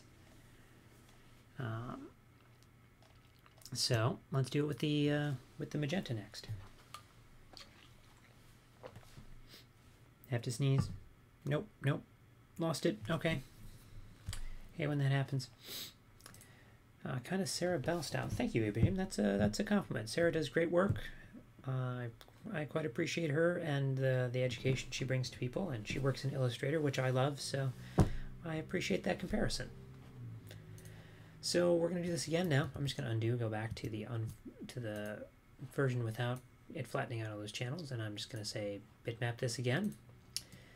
This time at a different angle of screen so that those dots aren't exactly overlapped with each other. And here's our magenta channel. And now you see it's starting to come together, looking more like an old printing thing. Yellow. And I just happen to have these angles for the screen angles memorized, the ones that are pretty common. Also, the angle system in Photoshop is slightly different. 15 and 75 are inverted from each other, but as I recall, and I say I have it memorized, I probably just typed one in wrong, but it'll still be fine. Okay. Yeah, we're getting somewhere. Now the only thing is black. So the reason I've done this way is that look at my layers here. Is that we've got gaps. So you notice here, my cyan channel, if I have my black text on, it's got holes in the cyan for where the black is going to go. It's saying, let's not put black ink, let's not put cyan ink down if we're just going to stamp black ink all over it. Why bother? So by default, if I look at the magenta channel, you can see a little knockout there, and so on. By default, it's leaving holes. And that's not true necessarily. Nope, go back. I just want to see just the channel. Come on. There we go. Yeah, same thing with these labels here. But those labels are blue, so that makes sense. But what I want to do is instead, I want to overprint the black. I want to say print everything and then throw black dots on top of that, regardless of what's underneath. So that's why I exported those other things with the black off, because now there's no hole there. It's just going to print black on top of all that existing cyan. And that's the kind of thing that would have been done in the real world in printing in an older time, because the problem you could potentially run into with holes, and there's holes here for these labels here. And watch what happens though, as I'm going to turn on, you can see all the channels. Yep, see all the channels, and then now I want to adjust magenta while seeing everything. There we go. I'm on the magenta channel, but I can see everything. What if your plates are off? Now you can see that hole there in the magenta, and now things look weird. However, if I had been stamping, if I hadn't left a hole, things would have looked less weird, right? You wouldn't have noticed a problem. And so oftentimes they would just not leave holes. They would just stamp things directly on top of each other, especially black, to make sure that you didn't have to worry about if you got that off a little bit, no one's going to know. Now, I'm going to intentionally misregister the channels. That's a registration error, they call it. The plates aren't registered to each other, just to give it a little bit of an older look, because that happened all the time. I did this on a map recently. That's still in progress for a client, and I'll probably share that in a future upcoming stream when I go through some of the things that I've done before. Like I mentioned, I'd like to do a stream with that. And, you know, I intentionally misregistered things just to make it look a little bit older. But we'll do that with one of the other channels, not the black one. So let's go to our working document here. And I say, let's go to our, also let's make sure our soft noise goes over the black too. Except now, make it, soft, not really affecting, it's affecting a little on the edges, I think. Is it? Yeah, a little on the anti-aliasing on the black there, but honestly you want the black to be pretty solid anyway. Black channel. Bitmap. 90 degrees. And let's go in here. Paste that in. Yeah, there we go.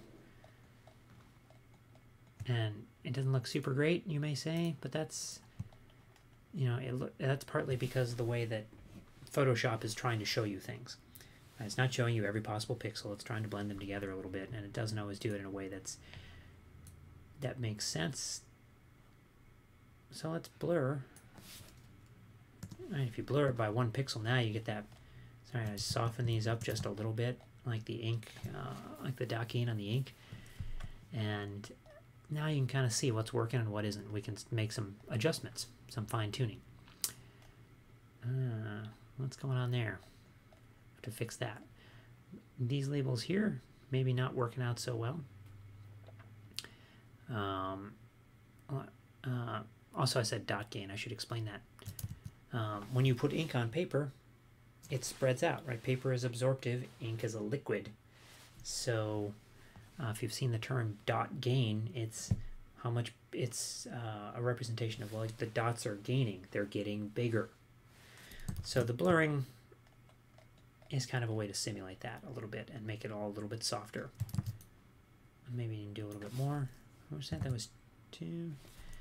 Plus, it kind of simulates the blurring that would happen with scanning an old document.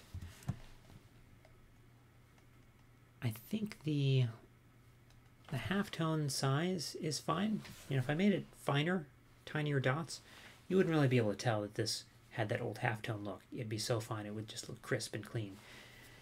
If I made it a little bit coarser, you're going to start to, things are going to start to get hard to read in the text. Some of it's hard to read anyway. We're going to fix that.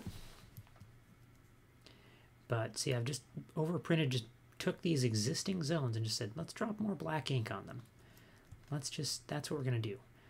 I realize a couple things though. There's already black ink in the lake. And what it makes, well, I should probably trim my data to the lake. That makes sense, right?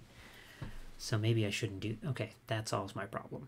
Because I was going to say, like, the idea, like, I'm imagining printing the map and then stamping black on top for the zones, but there was already some black in the lake, so you're really saying, like, print extra black here, and that doesn't fit well in my mind versus the idea of having a completely blackless map and then stamping some black on top of it. But also, we need to trim this stuff out of the lake anyway, so okay, let's so we need a clipping mask, or we need some sort of other opacity thing. What I'm going to say is, where do I want to trim it to all water, because I think it's fine to step on that. Right, it's fine to step on the creek, I think. I just really kind of want to cut it off here. So I'm going to take this, copy it, go over to my heat map, make a mask on it, turn off clip, because it just by default, and I have a tutorial on clipping masks and such in Illustrator. If you go to my website and go to the tutorials, which I should plug that. Tutorials, there you go, there's various things. Some of them are YouTube, some of them are text, that kind of thing. But there's some stuff about clipping masks, and not clipping masks, opacity masking in this case, using about type knockouts. So I have to turn off clip because it automatically assumes that I want to hide everything. And I'll just go in here, alt click to look what's inside my mask, and paste in place. And make that black, say don't show things. And now you see it's cut things out, although also with some of this water here, so we're gonna have to fix that. So let's take this object here and just redraw just a little bit. There we go. This thing here, if I tried to redraw this, what would happen is I'd cut out that entire other lake as it tries to reshape it, so I actually need to split these. Scissors tool. Scissors tool. Why are you not? Oh, gotta select a thing. Okay, now will you let me do it? I haven't used the scissors tool in forever. There we go. 2 cuts. Now that's one object, and that's the other object. So now, reshape that. Reshape this. And now, that's not perfectly even at 1600% zoom. No one will know. That's a hard thing for me to admit, because I used to I have to zoom in to 16,000% and move individual molecules of ink around to get it perfect. But especially with all the half toning and all that stuff, no one will know. If we go back to that, that's also why I'm less concerned about some of the little bits of road. No one will know. It's going to be fine. Okay. So now to go back and forth, I just need to think about, I do kind of want to make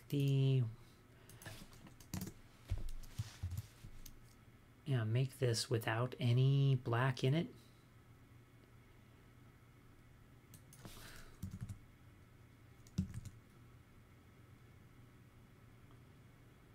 Okay. 45, 15, and 30. Oh yeah, that's it. That's the good stuff. 45, 15, 30, 0. Okay. So that there's nothing in the black channel except that overprinting of some. Probably we'll do the text here because, and I'll make it like 50%.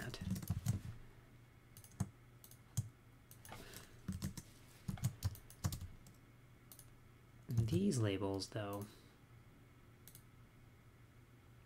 they would have printed them in black probably in an earlier era, just to make sure that that came through clearly, because you can see it's not, things get fuzzy, especially if you're printing multiple different colors on top of each other.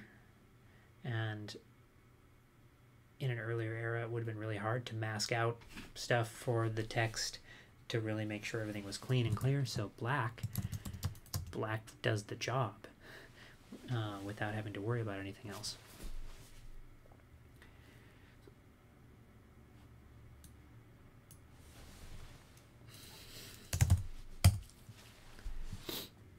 There are still 6 people watching me silently look at my map here. That's I appreciate your diligence, everybody. We are winding down. We're coming near to the end. We'll get this half toned, I think, and we'll probably mostly be done. I'm just thinking, is there any? No. I'm just thinking if there's any. I mean, it looks kind of cumbersome at black, but it is kind of what would be the case. Maybe it looks better, though, if I... No. Don't. And it just looks awfully harsh. Whereas if I'd printed a full channel there, or maybe that. No, that's gonna be good. That'll work.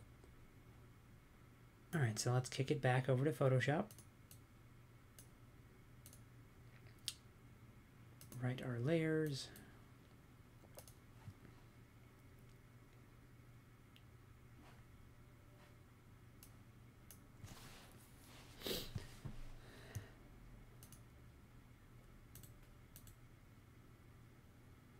Okay, now I know what happened here too. With why did this one get lighter? Because there was already some black, so it sort of took away some of the black that was in the underlying area because it wasn't overprinting because there was black in this. That makes sense. All right. Oh. Yeah. Okay. My brain's winding down. So let's get this thing sorted. Don't need you anymore. That was the first one we tried. Drop this, and sort of my text was there. Okay. And our heat map. All that stuff is the stuff in black. So now we have cyan channel, magenta channel, yellow channel, no black. Now we can do this. And there's no holes. So, cyan bitmap at a 15 degree. Oh, I didn't I'm undoing here because I need to put some noise in there.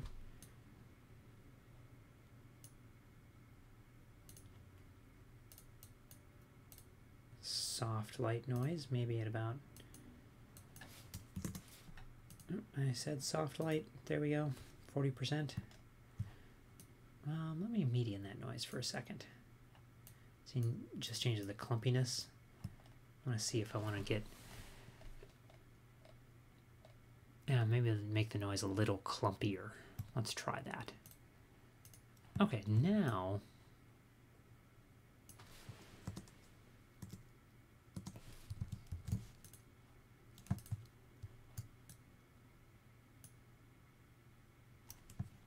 yep. So you see how there's this, I'm going to blur this for a second just so you can see this better.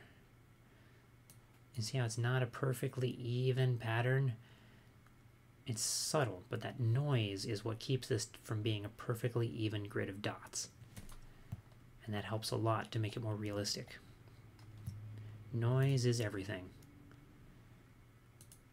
I'm going to rename this. Can I... no, only when I created it could I rename it, I think. This is just the one I'm pasting all my individual pieces into. I'm breaking them out of this W5 and placing them in a W4 copy.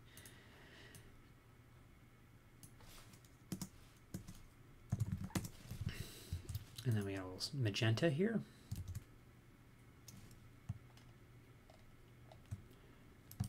Yeah, so see, I threw out, versus before, I threw a bunch of magenta into the water, and now there's no holes for these because we're going to print black right on top of them.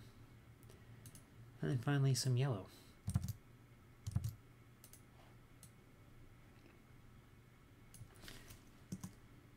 Oh, 45 degree. And now we need the black channel. And that's the old black channel.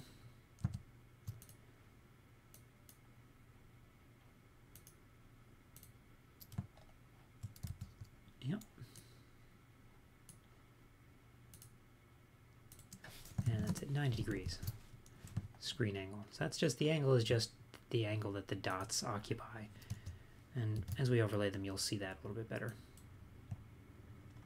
And you can see some dots are going this way, some dots are going this way, some are going 45 degree angle, and so on. And when you line them up, that's what you get, these nice little rosettes, these little circular patterns. But here, all I've done is drop some black on top of the water, a partial black fill, and that allows there to be a label there. Also, I didn't turn on my main data set. Oops.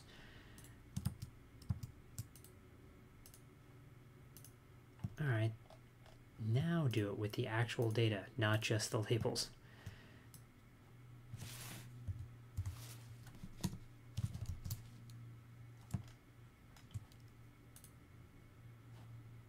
Alright, put that in there. There we go.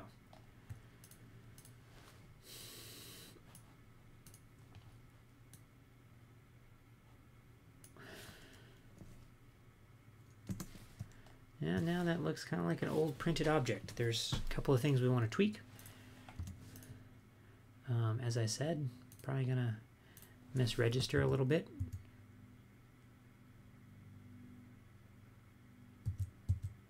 So I'm just shifting the pink.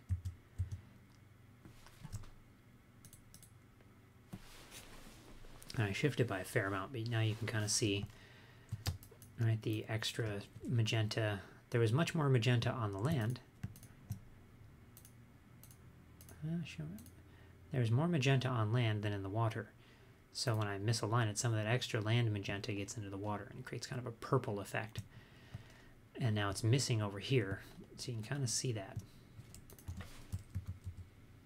And we'll make that a little less prominent.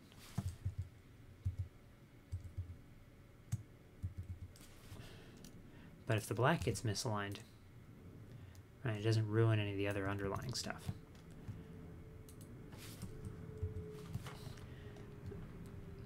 We'll have to trim this down a little bit so you don't see the little edge up there where the misalignment happens, but that's fine. Finally, we need a paper texture. And I have one that I keep on hand that I've used for a while, ever since I actually grabbed it specifically for this map. And now this is my go-to paper texture. So let me just pull that up.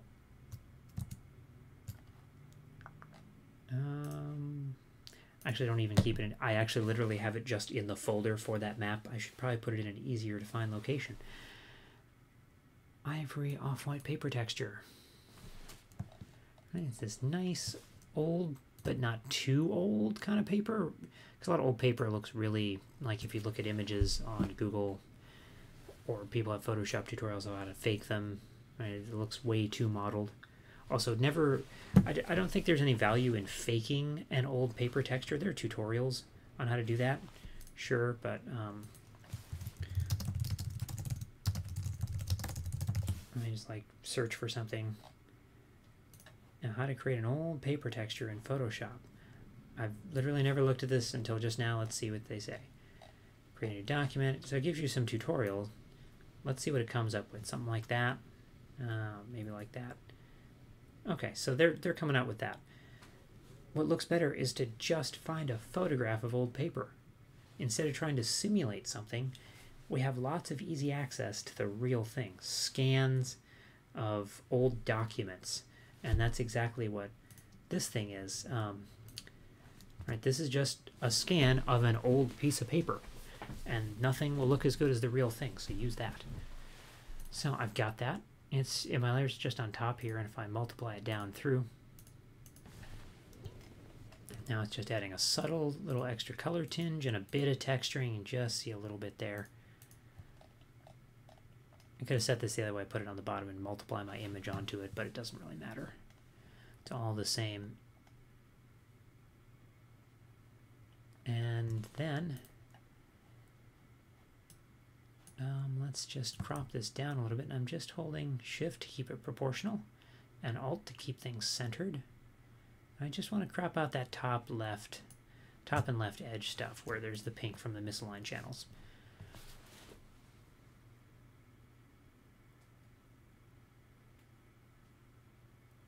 Yeah, all right. Oh, and sometimes I blur it again once I flatten it down and really merge the image in there.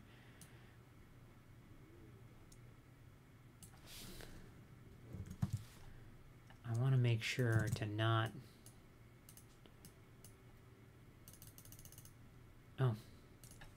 What? No, I don't want to blur just the cyan channel. I want to blur them all. I wonder why I didn't see much going on. See, now that's all a little too soft. Just a little extra blur there to simulate like scanning an old thing. Alright, that'll work. It's probably not the 30-day map challenge map that people are going to get super excited about, because it's about one person's experiences in a different place. I didn't put the city dot, the tree dots on there, did I? Wonder if I could. That's something I forgot about, but maybe I could look at real quick. Like if they were black. Nope, that's the tree points.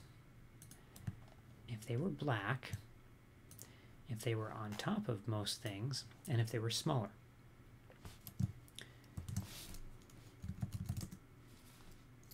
Just shrink them down further.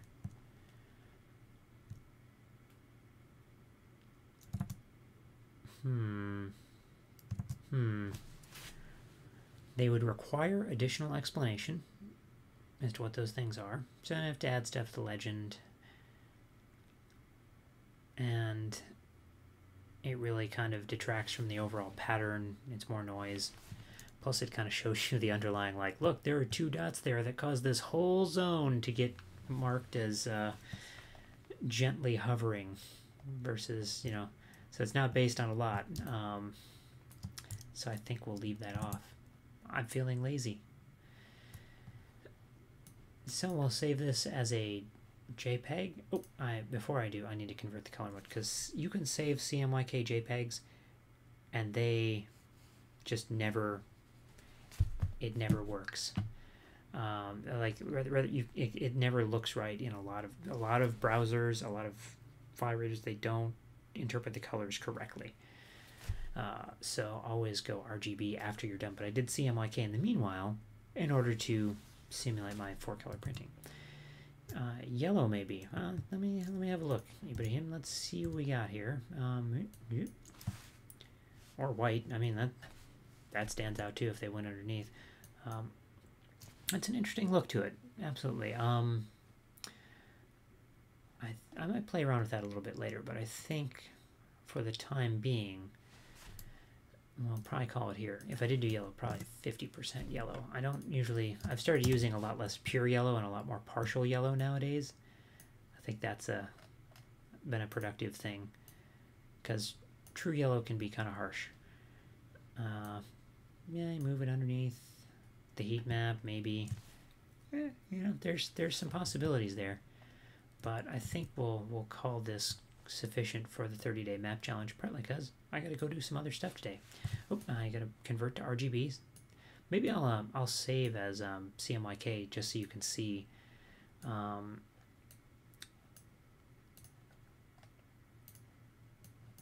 JPEG.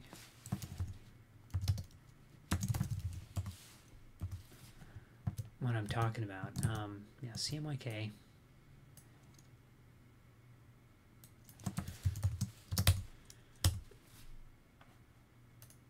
And of course, it's probably not going to do it once I'm trying to demonstrate it to you, but let me have a look here. I'm just doing the CMYK and the RGB versions. Yeah, okay, so let me shrink this down so you can see. So I'm just in preview on the Mac, where you just highlight a file and hit spacebar. RGB version, CMYK version. And this is not a gamut problem.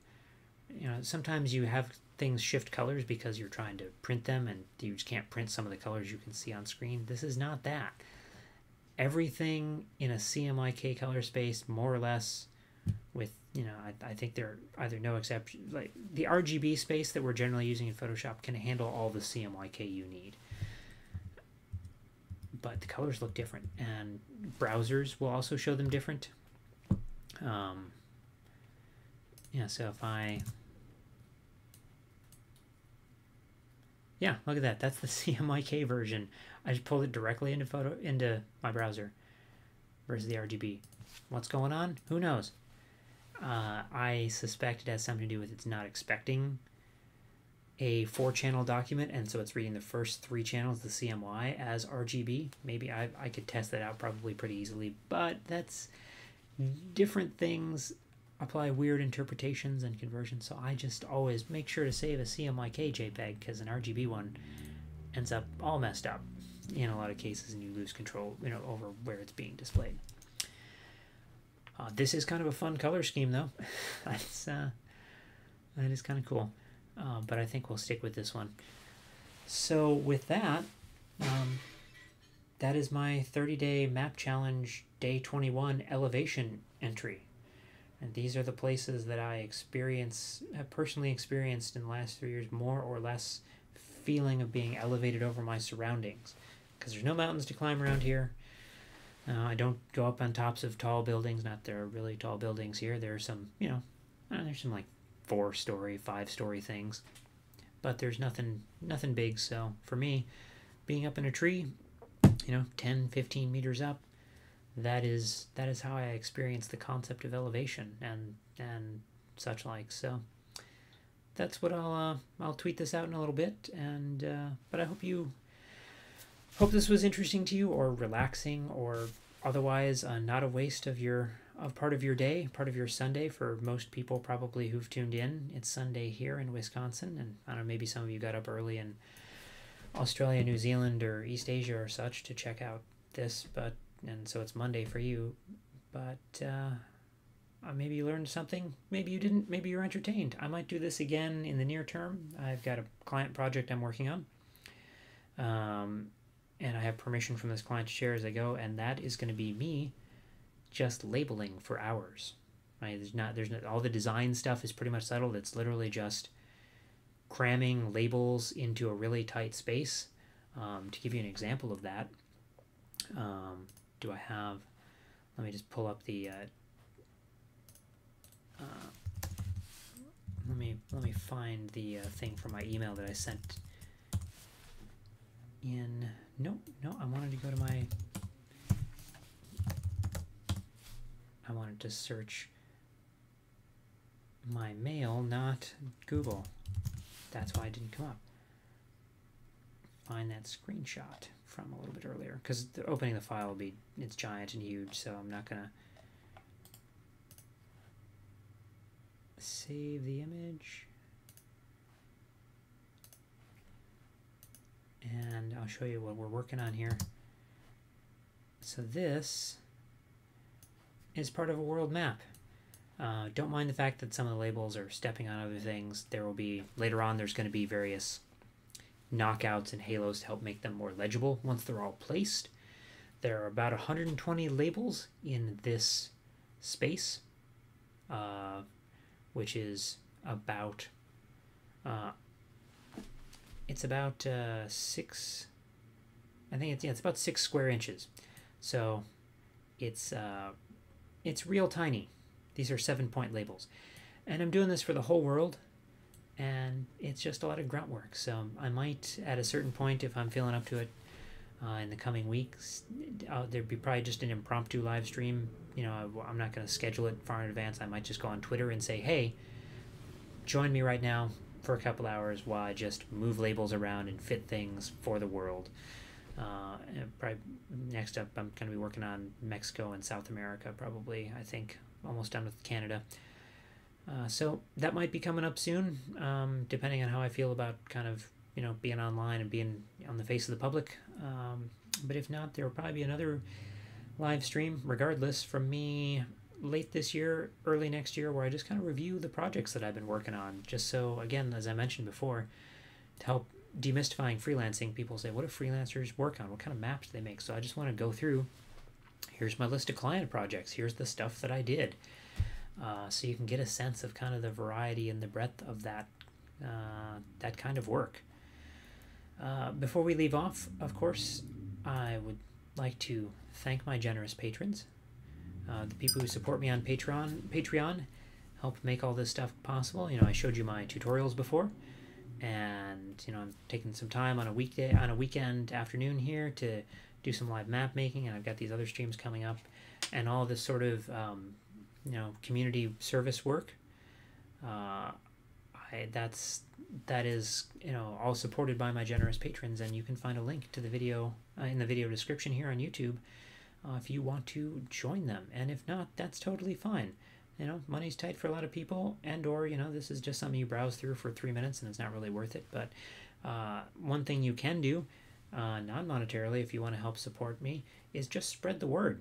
right? Tell other people about what I'm doing, because it's always nice when other people see these videos, read these tutorials, learn about, project line work and other initiatives, the cartographer story, other things that I've worked on and am working on, because they're all out there to help people. And the more people know about them, the more people can get helped by them.